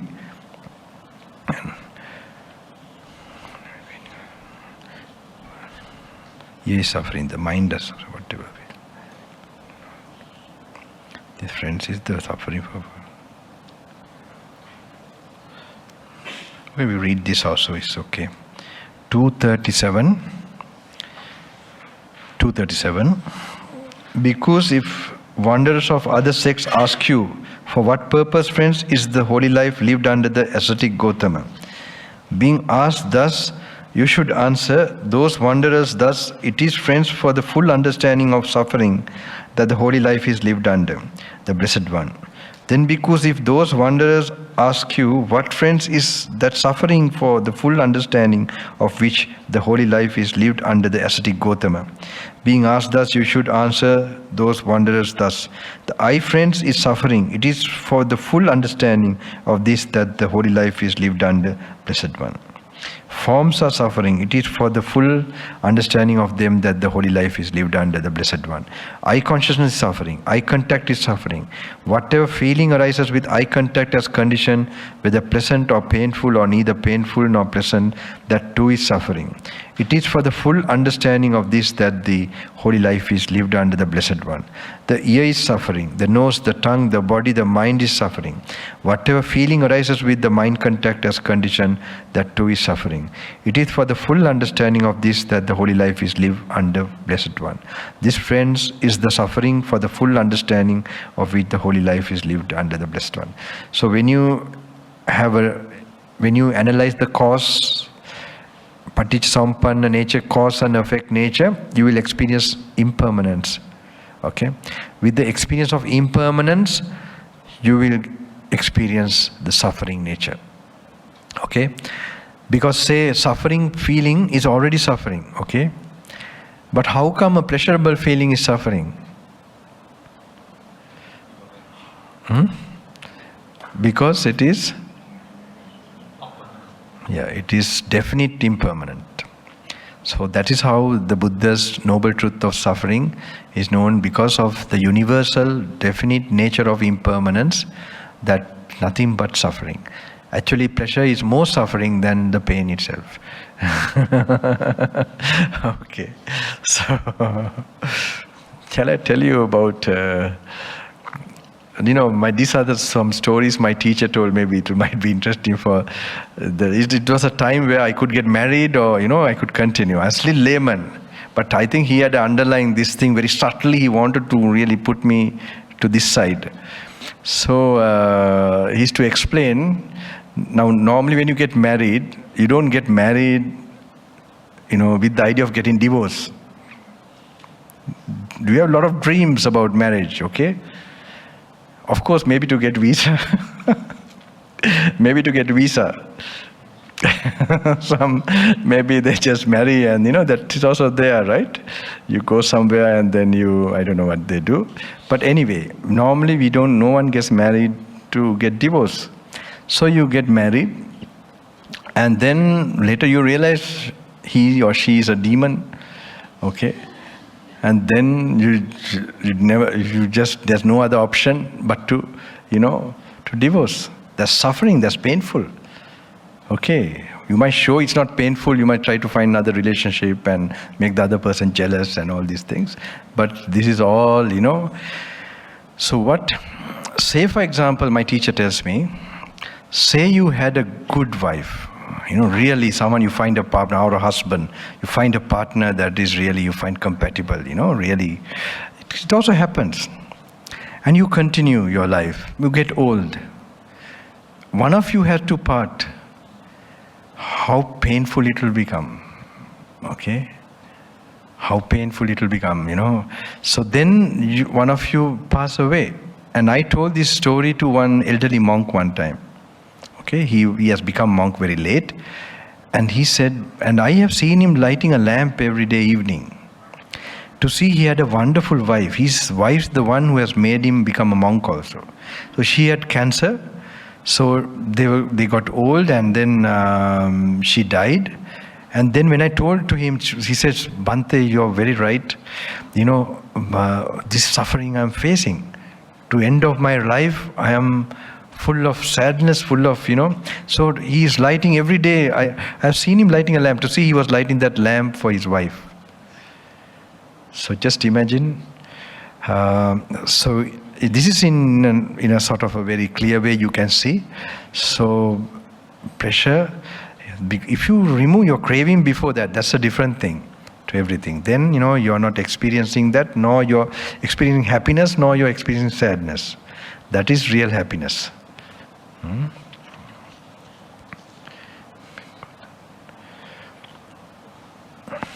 have not told this before, no? Have I? No? Have I told this? Okay. No. He's writing when with you all once, or maybe I would have told, no? Somewhere, yes. Okay, 250. Because the uninstructed worldling speaks of the ocean, but that is not the ocean in the noble one's discipline. That is only a great mass of water, a great expanse of water. The Ibikus is the ocean for a person. Its current consists of forms. One who withstands that current consisting of forms is said to have crossed the ocean of the eye with its waves, whirlpools, sharks and demons. Crossed over, gone beyond, the Brahmin stands on high ground. The Ibikus is the ocean for a person. The mind is the ocean for a person. Its current consists of mental phenomena. One who withstands that current consisting of mental phenomena is said to have crossed the ocean of the mind with its waves, whirlpools, sharks and demons. Crossed over, gone beyond, the Brahmin stands on high ground. This is what the Blessed One said. Having said this, the Fortunate One, the teacher, further said this. One who has crossed the ocean so hard to cross, with its dangers of sharks, demons, waves, the knowledge master who has lived the holy life, reached the world's end, is called one gone beyond. Because I is the ocean, the current consists of forms. So, when, with the eye, you get forms and you get contact. So if you are overwhelmed by it, you get an experience and you are not detaching yourself, or you are not contemplating or clearly seeing it and allowing the experience to happen, then it's like actually Ibikus is the ocean for the person. Its current consists of forms. One who withstands that current consisting of forms. So all this stimulation, if he makes sure that he's not getting desire for these things, he has crossed. So how do you have no desire? He has virtue, sense control. Okay, and then he has samadhi. That's a big way. If you have samadhi, enough samadhi, and the greatest way he will have is panya, what you are doing already. Okay? If he's practicing like that, then he said to have crossed the ocean of the eye with its waves, whirlpools, sharks and demons. Actually, these waves, this in other places, Buddha explains sharks and demons. It is things that are very tantalizing in the sense world. Maybe ice cream. Okay, just for an example, any sensational thing that makes you so so 5 senses mainly, but this includes even the mind also. Even in samadhi or anything, finally, if you don't allow that feeling experience, that means you cross to nibbana. Okay. Brahmin stands on high ground. Crossed over, gone beyond, the Brahmin stands on high ground. This is what the Blessed One said. Having said this, the Fortunate One, the teacher, further said this. One who has crossed this ocean so hard to cross, with its dangers of sharks, demons and waves. Okay, because some people now will reluctant. They have to give up ice cream, they have to give up other things when they have to ordain, or even go to a retreat. Sometimes they would have thought, these things I'm going to miss. Mainly they are going to miss the phone. Okay. If you give them the phone today, they don't need anything, I guess. There are so many entertaining things. It's a very funny, like when my brother was reading books those days, right? He's 9 years younger to me, long years back. So he was very good reader and all that. So they brought a TV. Actually, when I left home, my parents got the TV. They were very keen not to have a TV when we were young, when I was young. I realized that the reason they got the TV was when they had to be separated from me, they would have been very sad. Okay, this was the reason I noticed. And because at the age of 18, when they left me in Sri Lanka and then went back, so they got this TV. And then my brother got addicted to that. And later on, to see, he's in his room. No TV, nothing. To see, the computer is there. That's more entertaining. So it is like, so we have to,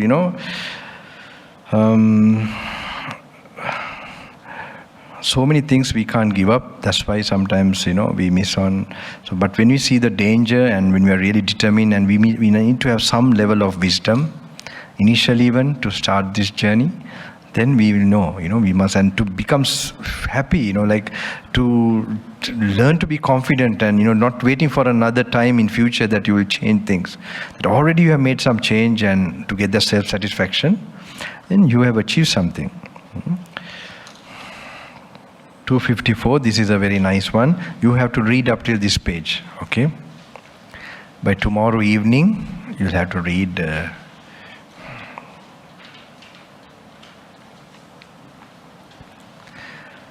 On one occasion, the Venerable Sariputta and the Venerable Maha were dwelling at Varanasi in Deer Park at Isipatana. Then in the evening, the Venerable Maha emerged from seclusion and approached the Venerable Sariputta. He exchanged greetings with the Venerable Sariputta, and when they had concluded their greetings and cordial talk, he sat down to one side and said to him, "How is it, friend Sariputta? Is the eye the fetter of forms, or are forms the fetter of the eye?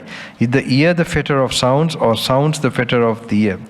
Is the mind the fetter of mental phenomena, or are mental phenomena the fetter of mind?" Friend Kotita, the eye is not the fetter of forms, nor are forms the fetter of the eye, but rather the desire and lust that arise there in dependence on both, that is the fetter there. The ear is not the fetter of sounds, nor are the sounds the fetter of the ear, but rather the desire and lust that arise there in dependence on both. That is the fetter there. The mind is not the fetter of mental phenomena, nor are mental phenomena the fetter of the mind, but rather the desire and lust that arise there, independent on both. That is the fetter there. Suppose, friend, a black ox and a white ox were yoked together by a single harness or yoke. Would one speak rightly? Would one be speaking rightly if one were to say, the black ox is the fetter of the white ox is the fetter of the black ox? No, friend, the black ox is not the fetter of the white ox, nor is the white ox the fetter of the black ox, but rather the single harness or yoke by which the two are yoked together. That is the fetter there. So too, friends, the eye is not the fetter of forms, nor are the mental phenomena the fetter of the mind, but rather the desire and lust that arise there in dependence on both. That is the fetter there. If, friends, the eye were the fetter of forms, or if forms were the fetter of the eye, this living of the holy life would not be discerned for the complete destruction of suffering. But since the eye is not the fetter of forms, nor are the forms the fetter of the eye, but rather desire and lust that arise there in dependence on both is the fetter there. The living of the holy life is discerned for the complete destruction of suffering. If, friends, the ear were the fetter of sounds, or if sounds were the fetter of ear, if the mind were the fetter of mental phenomena, or if mental phenomena were the fetter of the mind, the living of the holy life could not be discerned for the complete destruction of suffering. But since the mind is not the fetter of mental phenomena, nor are mental phenomena the fetter of the mind, but rather the desire and lust that arise there in dependence on both is the fetter there, the living of the holy life is discerned for the complete destruction of suffering. Is this way too, friends? It may be understood how that is so. There exists in the Blessed One the I. The Blessed One sees a form with the eye, yet there is no desire and lust in the Blessed One. The Blessed One is well liberated in mind. There exists in the Blessed One the ear. The Blessed One hears a sound with the ear. There exists in the Blessed One the nose. The Blessed One smells an odor with the nose. There exists in the Blessed One the tongue. The Blessed One savors a taste with the tongue. There exists in the Blessed One the body. The Blessed One feels a tactile object with the body. There exists in the Blessed One the mind. The Blessed One cognizes a mental phenomena with the mind. Yet there is no desire and lust in the Blessed One. The Blessed One is well liberated in mind. In this way, friends, it can be understood how the eye is not the fetter of forms, nor forms the fetter of the eye, but rather desire, lust, and desire therein. Desire and lust that arise there in dependent on both is the fetter there. How the ear is not the fetter of sounds, nor sounds the fetter of the ear. How the mind is not the fetter of mental phenomena, nor mental phenomena the fetter of the mind, but rather the desire and lust that arise there in dependent on both is the fetter there. You have to read up till this, okay? Tomorrow evening, if you can finish. But try to contemplate and do. When you find time is not enough by tomorrow afternoon, then you have to rush, okay?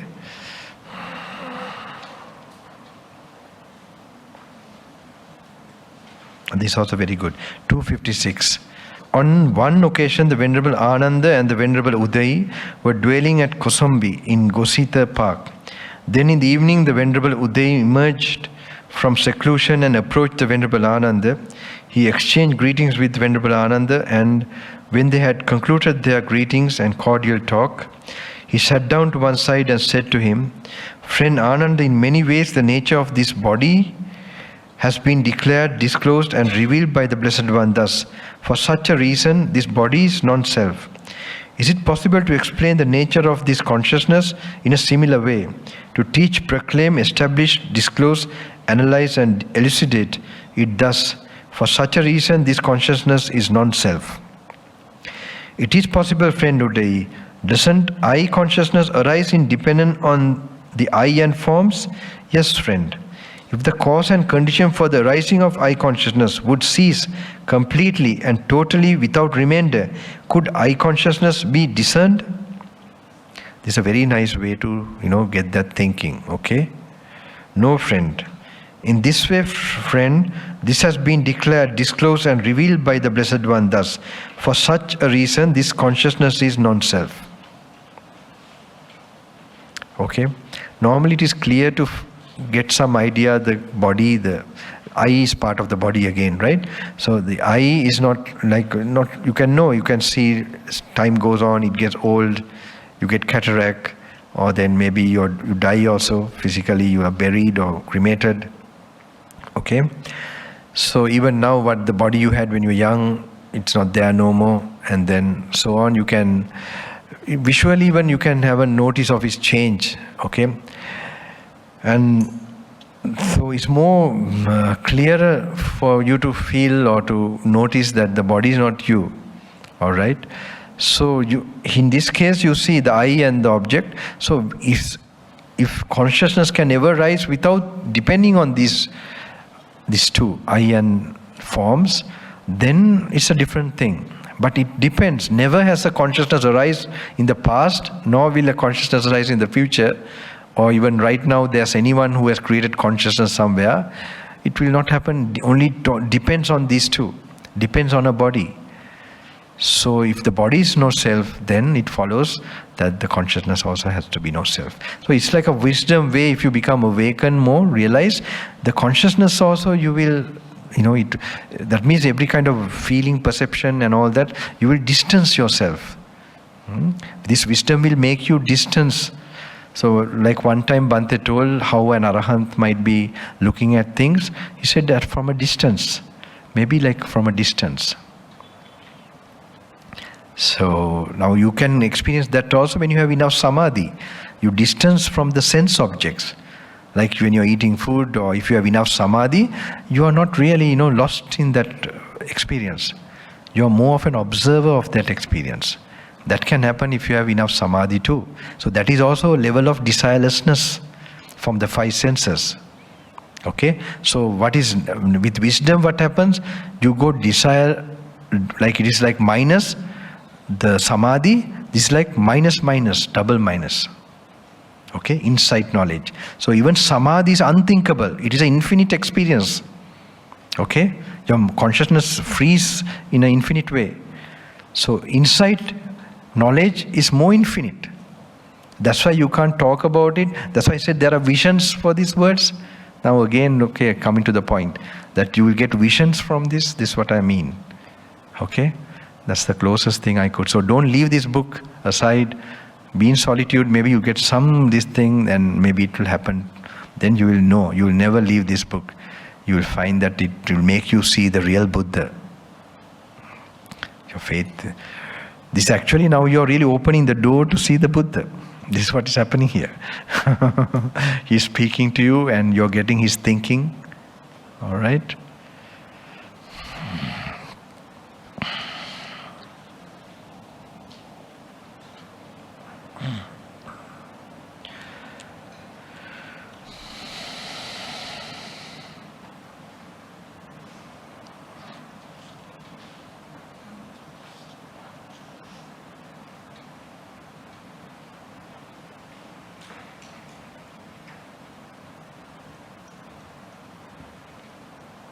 Okay, 260.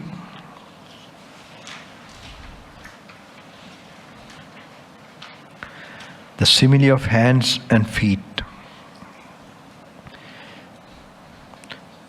Today is like a last day of, little bit, if you take it as a torture. And okay, but you have to do the part of reading tomorrow. That is okay, don't miss that. Because tomorrow will be a day, it's like you're coming to a finish line and then it will be waste. Okay. By now already you have climbed a little peak. Now you're like, by force, I can see that. It's very nice. All the retreats, how now no turning back. Even if it's difficult, but you can feel the end of it and it gives you, this thing to, because it's not an easy thing. I told you, somebody told Bhante, out of your compassion is the one that made us read this sutta. Because we are also wanting some easy ways and which brings quick peacefulness and all that. This is because when there are hands picking up and putting down are discerned. When there are feet coming and going are discerned. When there are limbs bending and stretching are discerned. When there is the belly, hunger and thirst are discerned. So too, because when there is the eye, pressure. Now just look at this, right? This is a very nice way to contemplate also. When there are limbs bending and stretching are discerned. When there is the belly, hunger and thirst are discerned. So too, because when there is the eye, pressure and pain arise internally with eye contact as condition. When there is ear, pressure and pain arise internally with ear contact as condition. When there is mind, pressure and pain arise internally with mind contact as condition. When because there is no hands, picking up and putting down are not discerned. When there is no feet, coming and going are not discerned. When there is no limbs, bending and stretching are not discerned. When there is no belly, hunger and thirst are not discerned. So too, because when there is no eye, no pressure and pain arise internally with eye contact as condition. When there is no ear, no pressure and pain arise internally with ear contact as condition. When there is no mind, no pressure and pain arise internally with mind contact as condition.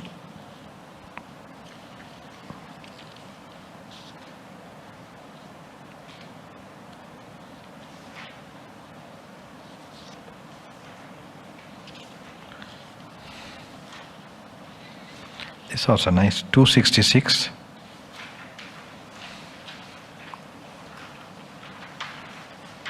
Page 266.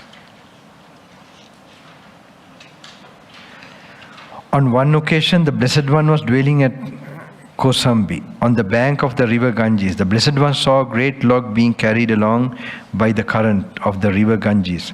And he addressed the bhikkhus thus, "Do you see, bhikkhus, that great log being carried along by the current of river Ganges?" "Yes, Venerable Sir." "If, bhikkhus, that log does not veer towards the near shore, does not veer towards the far shore, does not sink in midstream, does not get cast up on high ground, does not get caught by human beings, does not get caught by non-human beings, does not get caught in a whirlpool, and does not become inwardly rotten, it will slant, slope, and incline towards the ocean." For what reason? Because the current of the river Ganges slants, slopes, and inclines towards the ocean. So too, bhikkhus, if you do not veer towards the near shore, do not veer towards the far shore, do not sink in midstream, do not get cast up on high ground, do not get caught by human beings, do not get caught by non-human beings, do not get caught in whirlpool, and do not become inwardly rotten, you will slant, slope, and incline towards Nibbana. For what reason? Because right view slants, slopes, and inclines towards Nibbana. When this was said, a certain bhikkhu asked the Blessed One, "What, Venerable Sir, is the near shore? What is the far shore? What is sinking in midstream? What is getting cast up on high ground? What is getting caught by human beings? What is getting caught by non-human beings? What is getting caught in whirlpool? What is inward rottenness?" The near shore bhikkhus, this is the designation for the 6 internal sense bases. The far shore, this is the designation for the 6 external sense bases. Sinking in midstream, this is the designation for delight and lust. Getting cast up on high ground, this is the designation for the conceit I am. And what bhikkhus is getting caught by human beings? Here someone lives in association with lay people. He rejoices with them and sorrows with them. He is happy when they are happy and sad when they are sad. And he involves himself in their affairs and duties. This is called getting caught up by human beings. And what bhikkhus is getting caught by non-human beings? Here someone lives the holy life with this aspiration to reborn into a certain order of devas, thinking by this virtue or vow or austerity or holy life, I will become a deva or one among the devas. This is called getting caught by non-human beings. Getting caught in a whirlpool, this bhikkhus is a designation for the 5 cords of sensual pleasures. And what bhikkhus is an inward rottenness? This one is more explained in another one, 5 cords of sensual pleasures. It explains you get distracted by 5 senses for something and then you want to renounce, okay? And go away from the practice. So it is told in another place in more explanation. And next one here, another point is very nice. And what bhikkhu is inward rottenness? Here someone is immoral, one of evil character, of impure and suspect behavior, secretive in his acts, no ascetic though claiming to be one, not a celibate though claiming to be one, inwardly rotten, corrupt, depraved. This is called inward rottenness. Now on that occasion, the cowherd Nanda was standing near the Blessed One.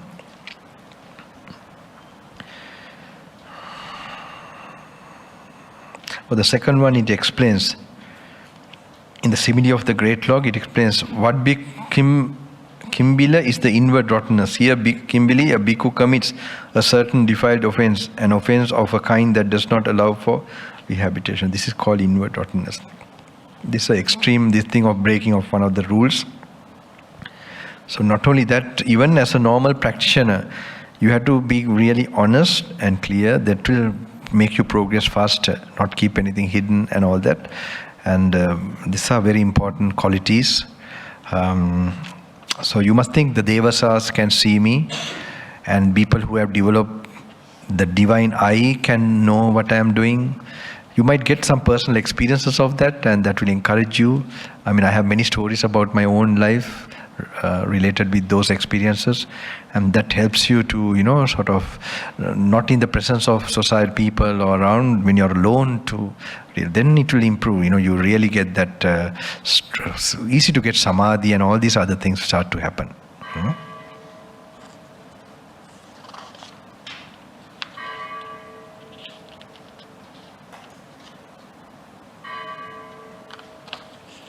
It's a nice place here, no? It's really, it's very nice in the monastery.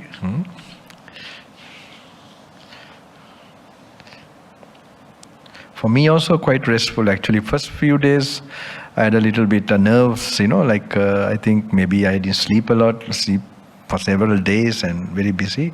But after here then really I feel so fresh again and strengthened. Taking food and resting and this, meeting this was okay, but there program after program and there was overnight, all night. Actually, there was a full moon. We should have done all night here. Right, fourth. But too much for y'all, okay? I think, let's see, all night kind of thing which we do. Let's see. Don't think, now it's like going back to Montessori, You're doing the PhD here. So don't think you're missing something out. And if you go back to that while you're doing this, it's like really going back. You're getting distracted. Like when you're meditating, someone calls you to give dana. So that time you must be wise. If you can do both together, it's okay. Do the dana as well as keep the meditation going. But never in the expense of what you're doing higher. That you should know.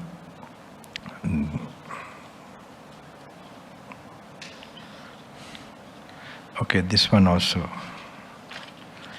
277.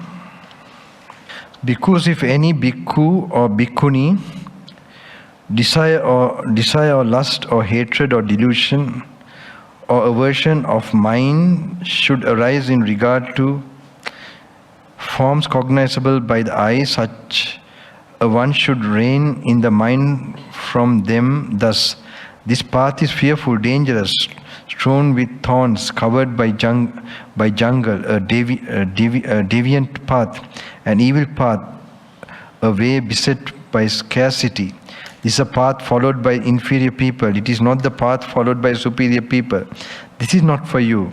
In this way, the mind should be reined in from these states regarding forms cognizable by the eye. So too regarding sounds cognizable by the ear, regarding mental phenomena cognizable by the mind. Suppose bhikkhus that the barley has ripened and the watchman is negligent. If a bull fond of barley enters the barley field, he might indulge himself as much as he likes. So too bhikkhus, the uninstructed worldling who does not exercise restraint over the 6 bases for contact, indulges himself as much as he likes in the 5 chords of sensual pleasure. Suppose bhikkhus that the barley has ripened and the watchman is vigilant. If a bull fond of barley enters the barley field, the watchman would catch hold of him firmly by the muscle. While holding him firmly by the muscle, he would get a secure grip on the locks between his horns and, keeping him in check, there would give him a sound beating with his staff. After giving him that beating, he would drive the bull away. This might happen a 2nd time and a 3rd time. Thus that bull fond of barley, whether he has gone to the village or the forest, whether he is accustomed to standing or to sitting, remembering the previous beating he got from the staff, would not enter that barley field again. So too bhikkhus, when bhikkhu's mind has been subdued, well subdued, regarding the 6 bases for contact, it then becomes inwardly steady, settled, unified and concentrated. Suppose bhikkhus there was a king or a royal minister who had never before heard the sound of a lute. He might hear the sound of a lute and say, "Good man, what is making this sound? So tantalizing, so lovely, so intoxicating, so entrancing, so enthralling." They would say to him, Sire, it is a lute that is making this sound. So tantalizing, so lovely, so intoxicating, so entrancing, so enthralling. So he would reply, "Go man, bring me that lute." They would bring him the lute and tell him, "Sire, this is that lute, the sound of which was so tantalizing, so lovely, so intoxicating, so enthralling, so enthralling." The king would say, I had enough with this lute, man. Bring me just that sound. The men would reply, this lute, sire, consists of numerous components, of a great many components, and gives off a sound when it is played upon with its numerous components. That is independent on the parchment sounding board, the belly, the arm, the head, the strings, the plectrum, and the appropriate effort of the musician. So it is, sire, that this lute, consisting of numerous components, of a great many components, gives off a sound when it is played upon with its numerous components. The king would split the lute into 10 or 100 pieces. Then he would reduce these to splinters.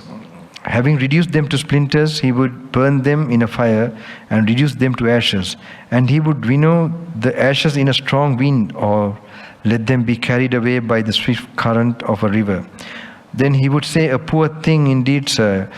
This so-called lute, as well as anything else called a lute, how the multitude are utterly headless about it, utterly taken in by it. So to bhikkhus, a bhikkhu investigates form to the extent that there is a range for form. He investigates feeling to the extent that there is a range for feeling. He investigates perception to the extent that there is a range for perception. He investigates volitional formations to the extent that there is a range for volitional formations. So he sees the limitation. Okay? You begin to... he investigates consciousness to the extent that there is the range for consciousness. As he investigates forms to the extent that there is a range for form, conscious to the extent that there is a range for consciousness, whatever notion of I or mine or I am had occurred to him before no longer occurred to him. I think we'll be stopping here.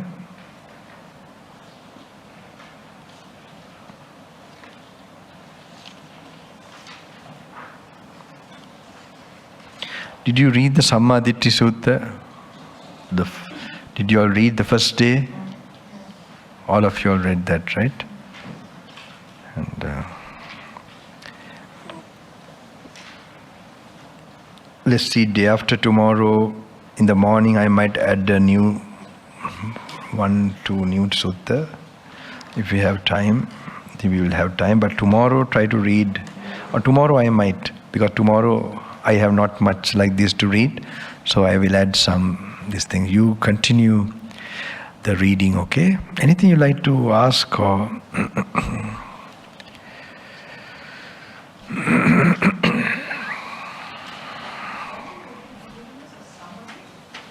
What is it? Summary?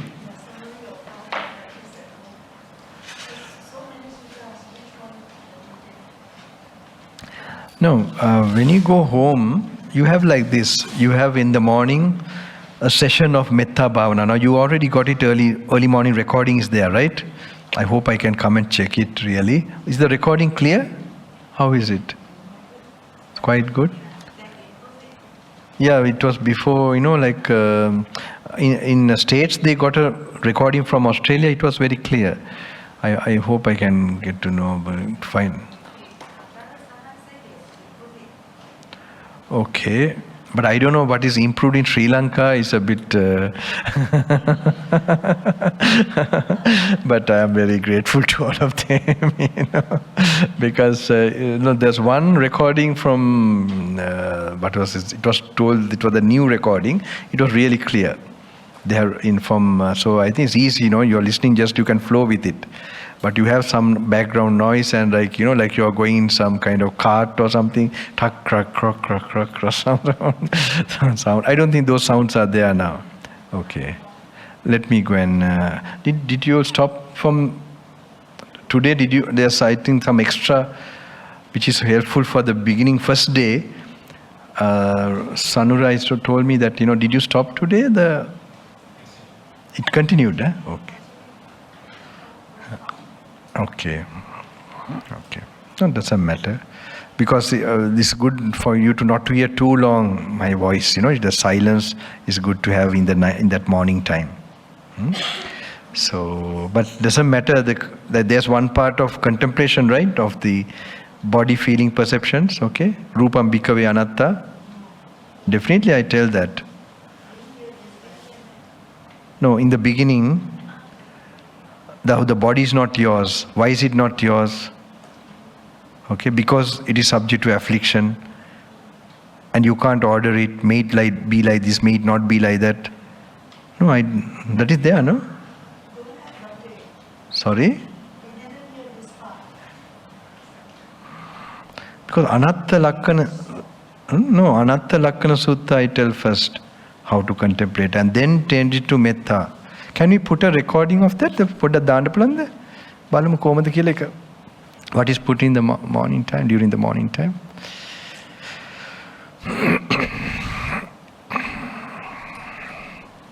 Doesn't matter. You have got too much opportunity, load, stimulation for you to get enlightened. It doesn't mean you miss somewhere here, there, you will miss it. Okay? I didn't get this much. Did my teacher read like this, do like this? Nothing. Just he told, read this sutta and go, like that. So... And then, like from outside, you are looking at your own body, how it's seated. You must see its form. Then we contemplate Rupam Bhikkhave Anatta. Are there? That says body is not yours. Or were you sleeping at that Rupam time? Bhikkhave Hatta. Why is it not yours? No? Avadaya. Yeah. Tabbeta jarupi. Evam me rupam hotu. Evam me rupam mahosi. You can't order the body. May the body be like this. May the body not be like this. Okay. It's there, no? Come on. Like when... So, you have to make it at that time. That okay. So, that is a contemplation part that is done. And then it is turned to metta, compassion. Okay? Spreading like that. And then to anapanasati, no? Little bit. Leaving that metta also. Not too long. Then I leave it to you all, to continue the morning. Actually, the morning is for that samadhi, and also, according to this thing, there's cosmic energy also that is included in that. You can clear some of your blockages. And I actually use another thing, people who have a lot of disturbance, sometimes there's a lot of crowd and they have different background and different things blocking them. So I tell them also another one which I found it works when you have things that have no solution on their spiritual path and very confused, to have it's called Danda Namaskar. Danda Namaskar means, I don't know how to say this, full prostration, okay? Towards the Bodhi tree, not too long, just for 20 minutes or 15 minutes, and reflecting on the Buddha's qualities and the Buddha's infinite parami. All that you reflect on the mighty master, and just place, though you are not alive, I'm sure out of compassion you have left something for our, you have to recall like that, and especially the Bodhi tree in that direction, and then place like that. It has some effect, especially for people who are having some, little very strong disturbance that they can't understand. There's no solution. It could be in any way. So people are a little reluctant in Sri Lanka. I am mixing with, so people, they are used to, even the reading is very new. They would rather think of meditation. That's how they have got used to sitting and all that. But after some time who have become ordained, who have done in different traditions, they really understand. They begin to know I know some in Australia, with the Thai, certain forest monks, they have practiced. And then also Goenka, that's what they changed into meditation. They got the taste of meditation. All that. Then they find this, actually they really appreciate. They really, I know when I had programs in Australia, they followed there. And so that's one group who really interested in the Dhamma. There's another group who follows to the all-night programs. That is the devotion part, devoted, the bhakti, I would call,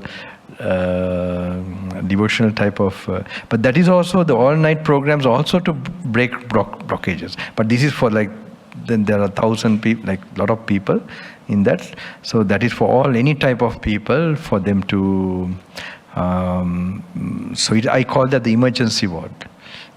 That is, with all kind of, and the programs. I don't know when is this program here? Here we are on the 7th, no? 7th or 8th. Here in, we have, I think, before I leave, there's a program, okay? I don't know. There's a program? I don't know, not here? A public talk or something, no? Friday night, okay. So that is like a program. Maybe you're not familiar. So, but daily you're getting operation here. I'm daily blessing and going, coming, blessing, going, blessing. So it's already happening, and also definitely you're going into more deeper possibilities of experiencing Nibbana, Then that is, so I see, like even me coming every day, it's like every day a program for you all. Right? This is also, I was not supposed to come every day. This is not necessary, but all the retreats, more I came, they all wanted me to come. So it's like I can't now turn back. Now here I come more, I came in the afternoon also. Right? And look and came but I was very happy to see all of you, really. It gave me a lot of, that blessings will flow to you, even far away, wherever I am, I will be praying for your, attaining that. Seeing you all making effort is good enough, That is really, it's funny, in Sri Lanka, everywhere I see that, like the third day, everywhere, sometimes they don't notice me also. I just pass by, they get absorbed in that. And that is it's really a miracle, to get absorbed, you go into the words of the Buddha. It's good for them, but how it happens, I'm also thinking, because normally, some monks also who have been striving, I told them, so when they find after a few days only you enter that thinking and you're getting something from it. So, but immediately you don't get, you rather read another explanation of Buddhism or something, so this your mind has to, it needs time. So once you have tasted one time, then you, at least, you have an idea. And there are so many levels, as I told you, it can be the final thing you can get from here. And that is, if that happens, you will never want to read about Buddha's teaching or listen to someone explaining Buddha's teaching. If someone is explaining a lot, he has not realized. You begin to know that. So it is like this teaching is something like that. So you will never leave it. But very difficult for me also now. Actually, though in those days I did it so much, but I would not read anything else about Buddha's teaching from anybody or anything. But here also for me to go to this. But whenever I go now, it's really getting good. So maybe I will have a final experience from this. So this is some duty, my karma also. This also makes me feel at peace, giving it to others. So anything else you all want to? Okay, yes? Does it mean that we have this book ready suttas from this book other suttas? No. Yeah, this is good for you. This is made by a monk who practiced, this sequence is given by a monk. I think very few people have seen or known. Okay, so someone I attended upon, and it was very inspiring to see him, like as an old person. His body looked old, but he was so, this thing. So this is good for you to do your self-retreat. Okay, and also as I told you, daily practice, morning, you can do Metta Bhavana, compassion meditation, and Anapanasati a bit. That's like in the morning you do here. And then have a session, part where you read. Not everyone, the ones that you had some impact. Okay? So get your mind used to that thinking, analyzing. Add to that. Okay? So, but if you have more free time, you get like 2-3 days somewhere, you can have a self-retreat. Then you can go through maybe a few suttas. Don't try to rush through now like that. Learn to get those more clarity perceptions from 1 or 2 suttas. But don't continuously do that. Try to go through some few, because you might get stagnated also in that way. like, sticking to one thing which is, so I see this like a bunch of keys we have. So we try, so which makes some impact on us. It's like a key that little bit turns and like the lock seemed to be opening, but it didn't open. So, okay, keep that key with you. It gives some hope. So, but try the other keys. There could be that one key which will, open completely. So in this case, it's not only the keys. You have to improve yourself too. You see, your ability, your steadiness, your mind free from hindrances, more blissful state of mind. So when that happens, this will just mix together automatically. Something will happen. Is it clear, sir? Or is it not clear? Is it clear? Okay. The knot is small knot, so I was wondering. Okay. All right. I hope it will become clear. Okay. No, the time you spend like this is good enough. It will make. You don't have to read all that. Okay, but here do that. So it will create the. Tomorrow evening you try to finish the Salayatana, and these things will help you. You will definitely take something when you go from here. For the people who know what is inside you, and you will also know. I know people who told me who found it difficult to control sensual thoughts. Actually, sexual thoughts in England. He had done so many practices, he's a very religious-minded gentleman. After the retreat, he found that, I can understand the level of kusal would have increased rather than, one set he had been trying. This is like, I would say like there are like 1,000 techniques, 1,000 gems. It's not just one, there's so many, it's all these different suttas are like so many different, gems. So as I told you, when I just without even contemplating, I read and went in India, how he told me that, 80% and then 120%. I think in the first speech I told about my Indian experience with some of the people who have developed their mind. They are the ones who inspired me to really, I didn't know this was so bad, because I was thinking always my idea was something, maybe fly or something to do. So I never thought the greatest thing is so near me, this is the thing, the gift. So now I understood what my main mission was, to give this. So it was there, so easy, available, like, I knew it so well. But now I see, okay, after this is the most greatest treasure you can have. And not only just this, the knowledge, but some perceptions you get. That's the important thing in your practical life. I think this lady also, she was telling very good while, moving your hand and so on, applying it.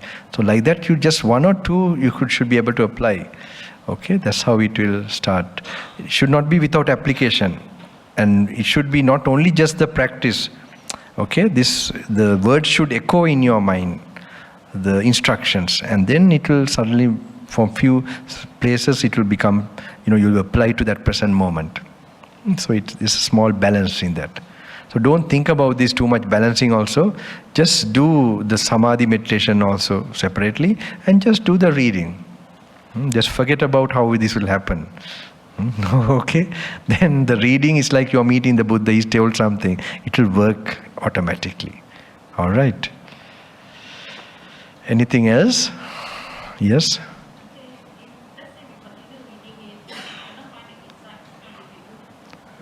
If you continue reading,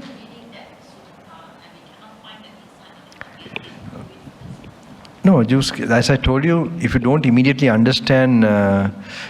You heard me, right? As I told you, don't try to understand the sutta. No, the insights. Let's say, okay, assuming we read a certain sutta and you keep reading it, the insight will not surface. So what do we do? If we repeatedly read it, we just move on? No, you say like we don't know our karma and all that. It can be in 2 days, 3 days, 2 years, 2 lifetimes.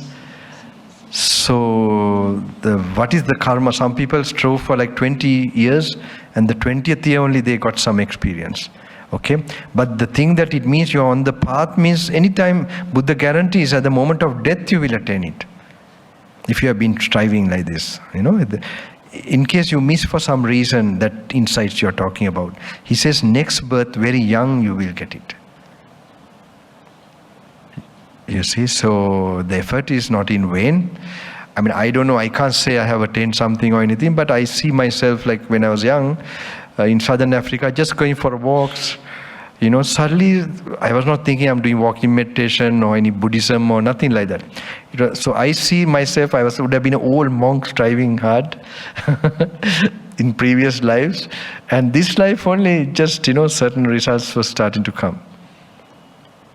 So it's like it will never be vain. And also, you just keep, continuing. But also if some suttas become clear, don't stick to that. Learn to sweep through, like, okay, 1 month you complete this. And again go back, again another set like that. Do that. Then that will, and also keep in touch with some kind of contemplation which you are already mastered. So this way if you are doing, and same time making sure the main cause will be also increasing more samadhi. Because if you have concentration, there are real chances of you getting that insight. Only if you don't get addicted and you if you stop reading and then that opportunity, now it happened to me. That should not happen after later on. Okay, so if you keep reading, keep practicing, getting samadhi, you're on the track, So if something is not still happening, there's some karma waiting for it to work out. So it can be any moment, that's nature, like a tree. Anytime the fruit may come, so you are making sure you're protecting the surroundings, putting water, putting manure, and the other things should come up. Thank you, Bhante.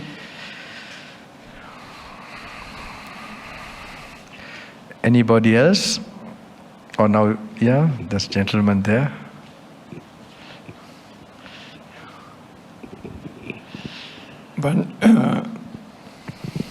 Thank you, Bhante.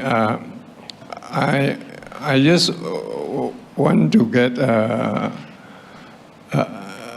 this message from you. Okay, I understand that you will be repeating this in Penang, right? I will tell you that I will tell something different, so you'll come there.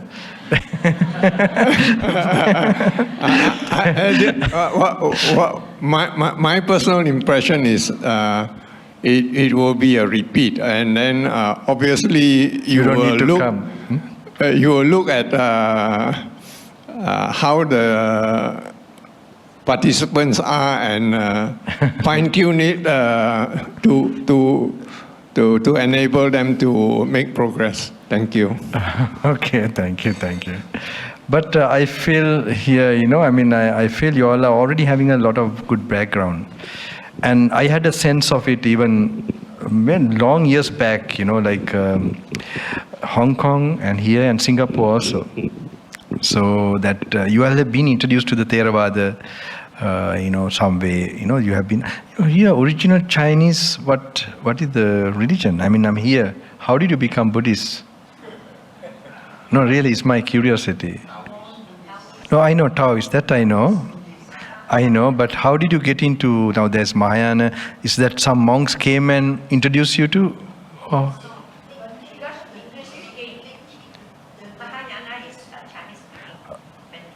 Okay, but how did your parents and how did you get to Theravada, from these temples?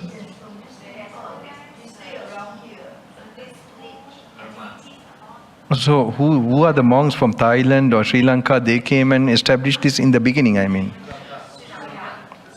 Oh, really? That's great. No, I didn't know that. I went to search for a monk myself. To search for a monk, eh? Oh, very nice, very nice. Okay. Very good. You have some good karma that way, really. It's, that's interesting. So because I see now, I am drawn also somehow where the suttas have been this thing. So, but it's funny, like the Vajrarama in Sri Lanka, the temple there. So it's actually, they were called the Suttanta, who are really protecting the sutta. It was like those days, it was a kind of revival. And there's another section completely which is with Visuddhimagga and practicing and so on like that, So somehow I don't know any of these traditions. Of course, I just find my grandma going to Vajrarama and, that introducing me to those monks and so on.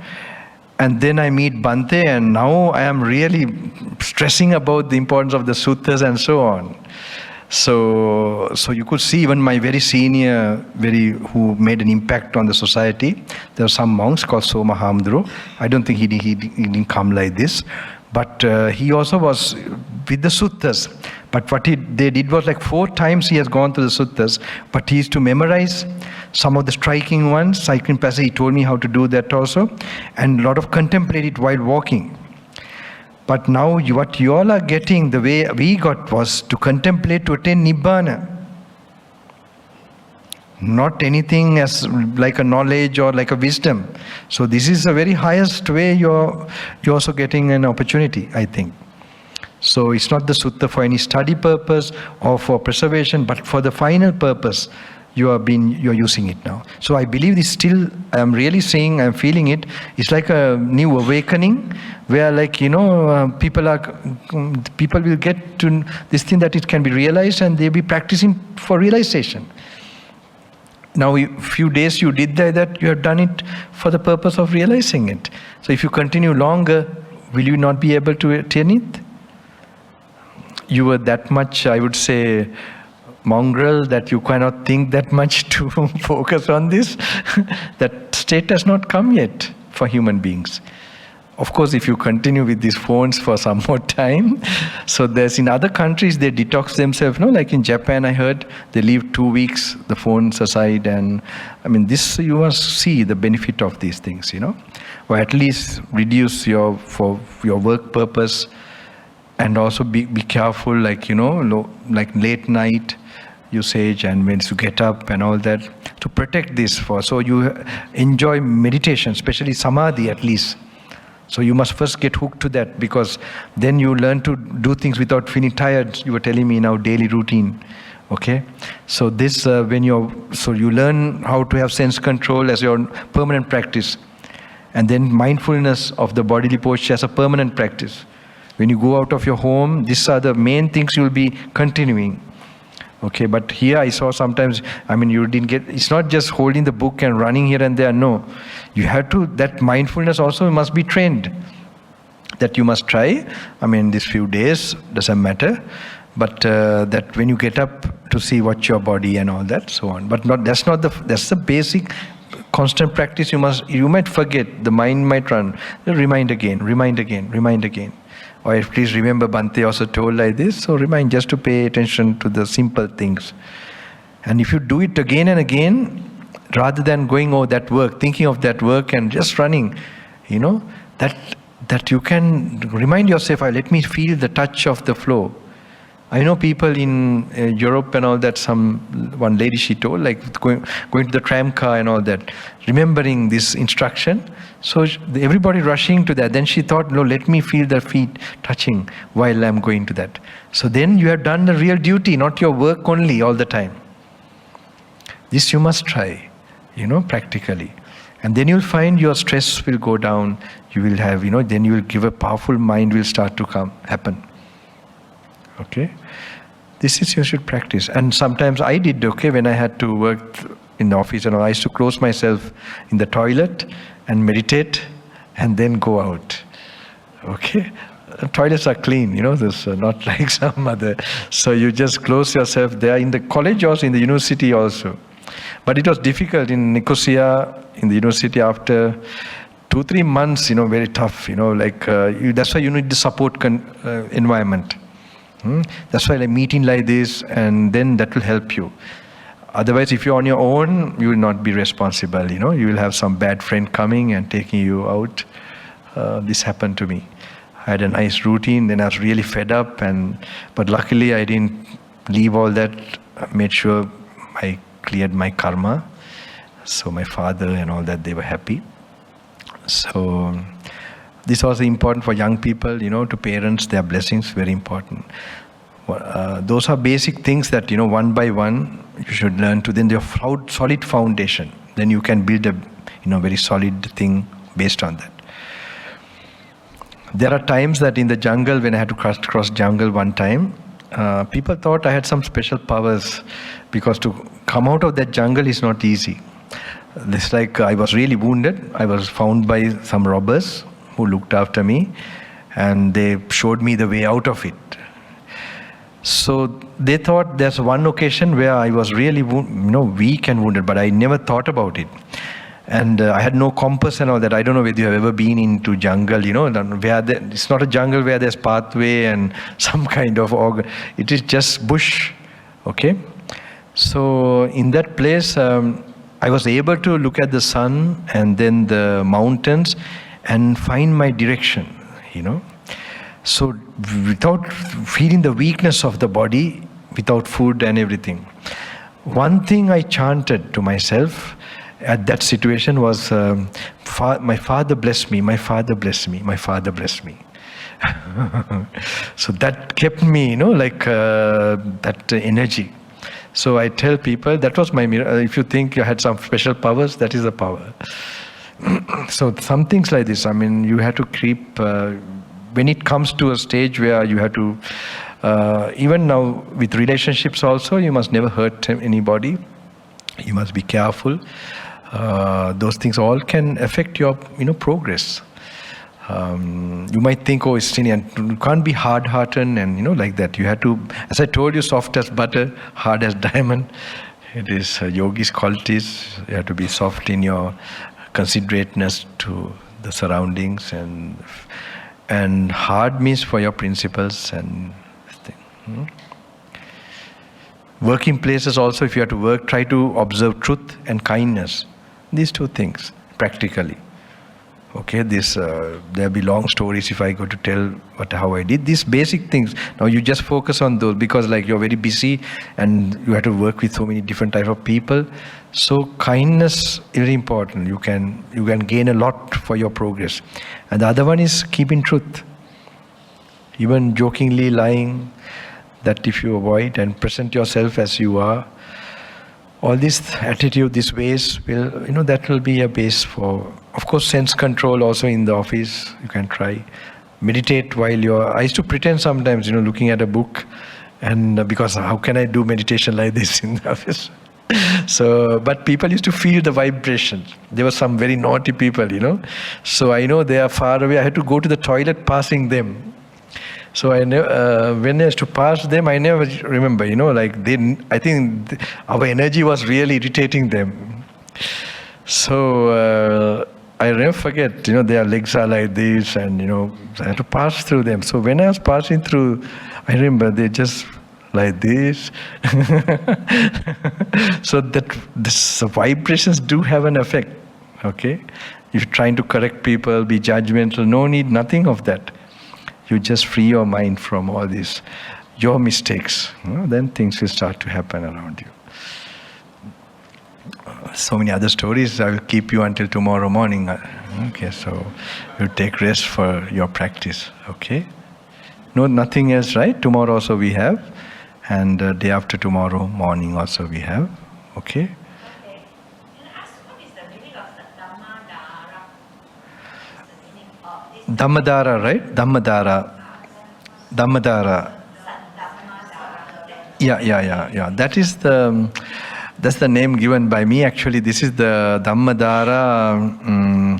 These programs are called Dhammadhara. That inspiration came to me in a cave, the name for this program. Dhammadhara. Dhara means, flowing, river Dhara. Dhammadhara. The spelling is different from the book here. Let me see. Sanskrit is it? What is Dharmadhara. This is more Sinhalese pronunciation. Dharma. Dhara. Dharmadhara. It's Sanskrit sounding. Yeah. Dharmadhara. Dharmadhara. This is wrong. No, it's okay. Saddhammadhara. No, sorry. Saddhammadhara, okay. Saddhammadhara. All right. Not Dharmadhara, I'm sorry, Saddhammadhara. What is written there?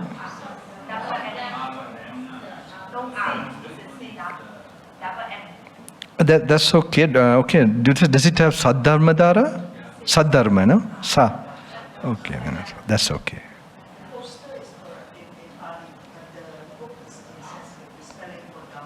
Okay, Saddhammadhara, and they are also Saddharma, no? It sounds like that, that's okay. My spelling is worse. So that's okay. Saddhammadhara. Saddharma is very important, not Dharmadhara also, Saddharma. Saddharma means right, Sat means only Dhamma. One Dhamma. The final Dhamma. It's not, it's a very specific. Saddhammadhara. There are other programs, like programs also called Saddharma, the programs.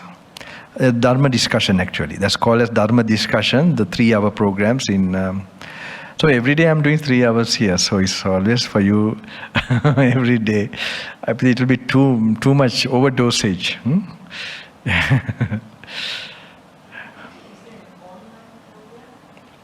They're told to that they might try to arrange, no? Sahan was telling me I have no time, so it's possible. I will try to, The thing is, I am also going on I have to maintain my own path and then maintain, so ordained monks are there. And also my mother, I also have to have a look at now. She's, so these ordained monks and the mom is a bit that way. I had to have a look. Then the trust, how is going, the people. So I had to keep aloof from ordained monks, mom, and so all these are done together. You're mostly in Sri Lanka, your mom is in Sri Lanka? Yeah. She's also ordained. I ordained her. So in Sri Lanka? Yeah. Sorry? I may come and look for you. Yeah. Why not? There are monasteries there. So there are 10-day programs and you can stay. There's a cook there and so you can... Where can I get the name of the monastery that you're staying? You can... That's a website.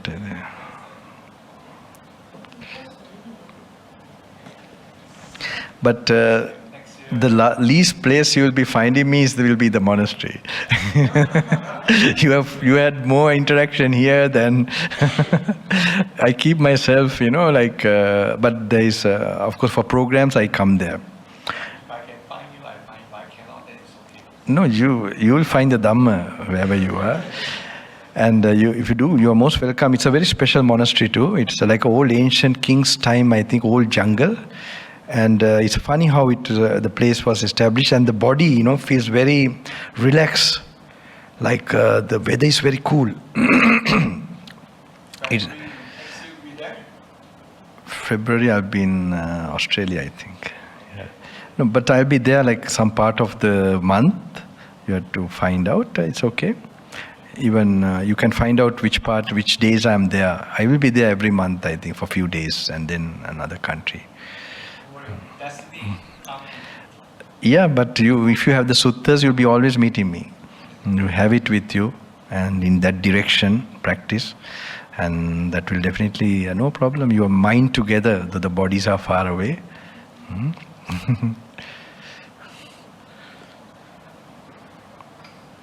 So take a little bit rest, and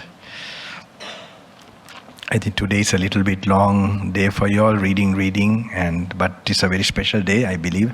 3rd day, which is the most difficult, and tomorrow also is not difficult, I would say, but it will be a very fruitful time. Make sure you relax, do the reading, be alone, and don't talk. That's important. Not only tomorrow, day after tomorrow. I saw when I came in the afternoon, very nice. I saw you all, I am happy for you. Okay, I really pray for that.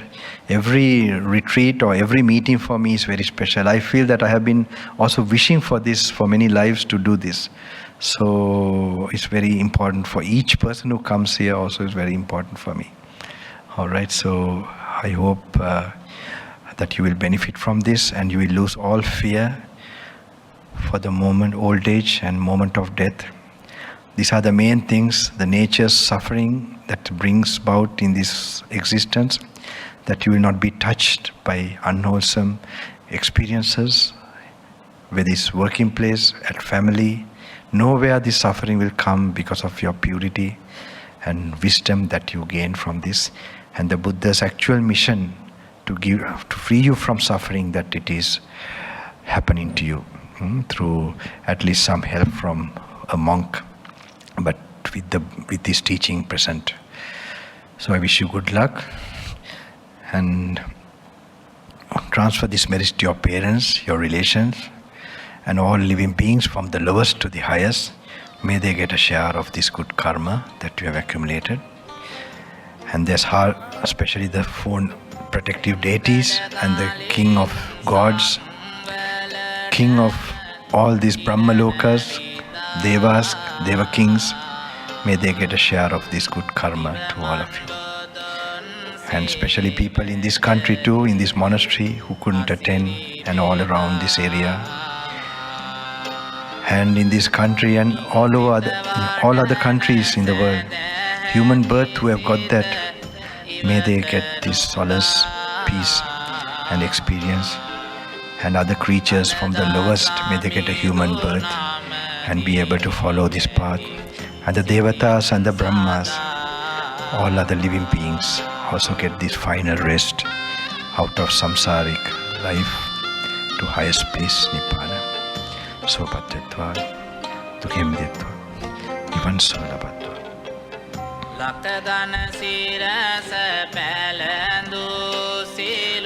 Maha samsara perapinamati. Sopatyatva, dukhim detva, nivan solabatva. Dharma shakti lapitva. Sila sattvanta perapinamati.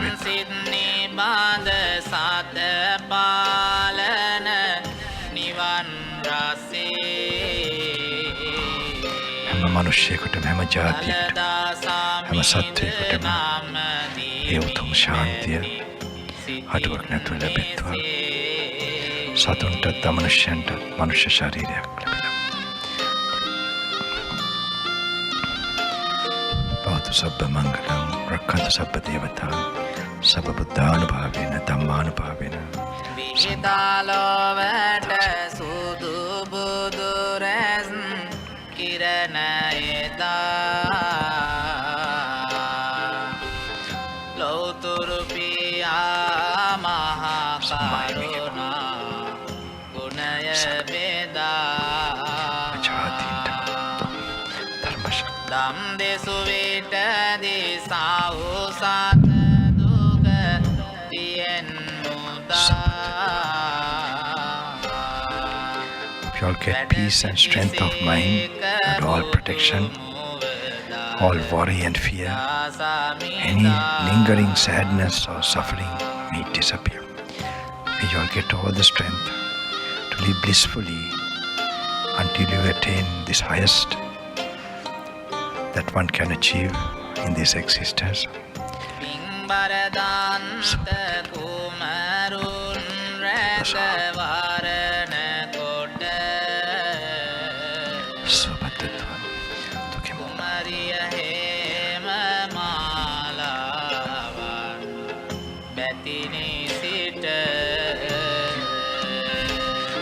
Maha Karuna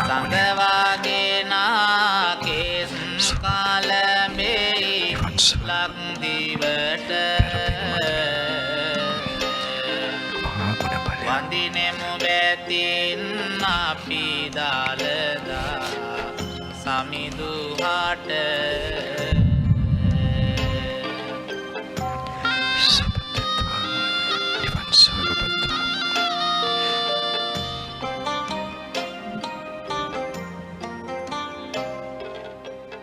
පරසතු මාදා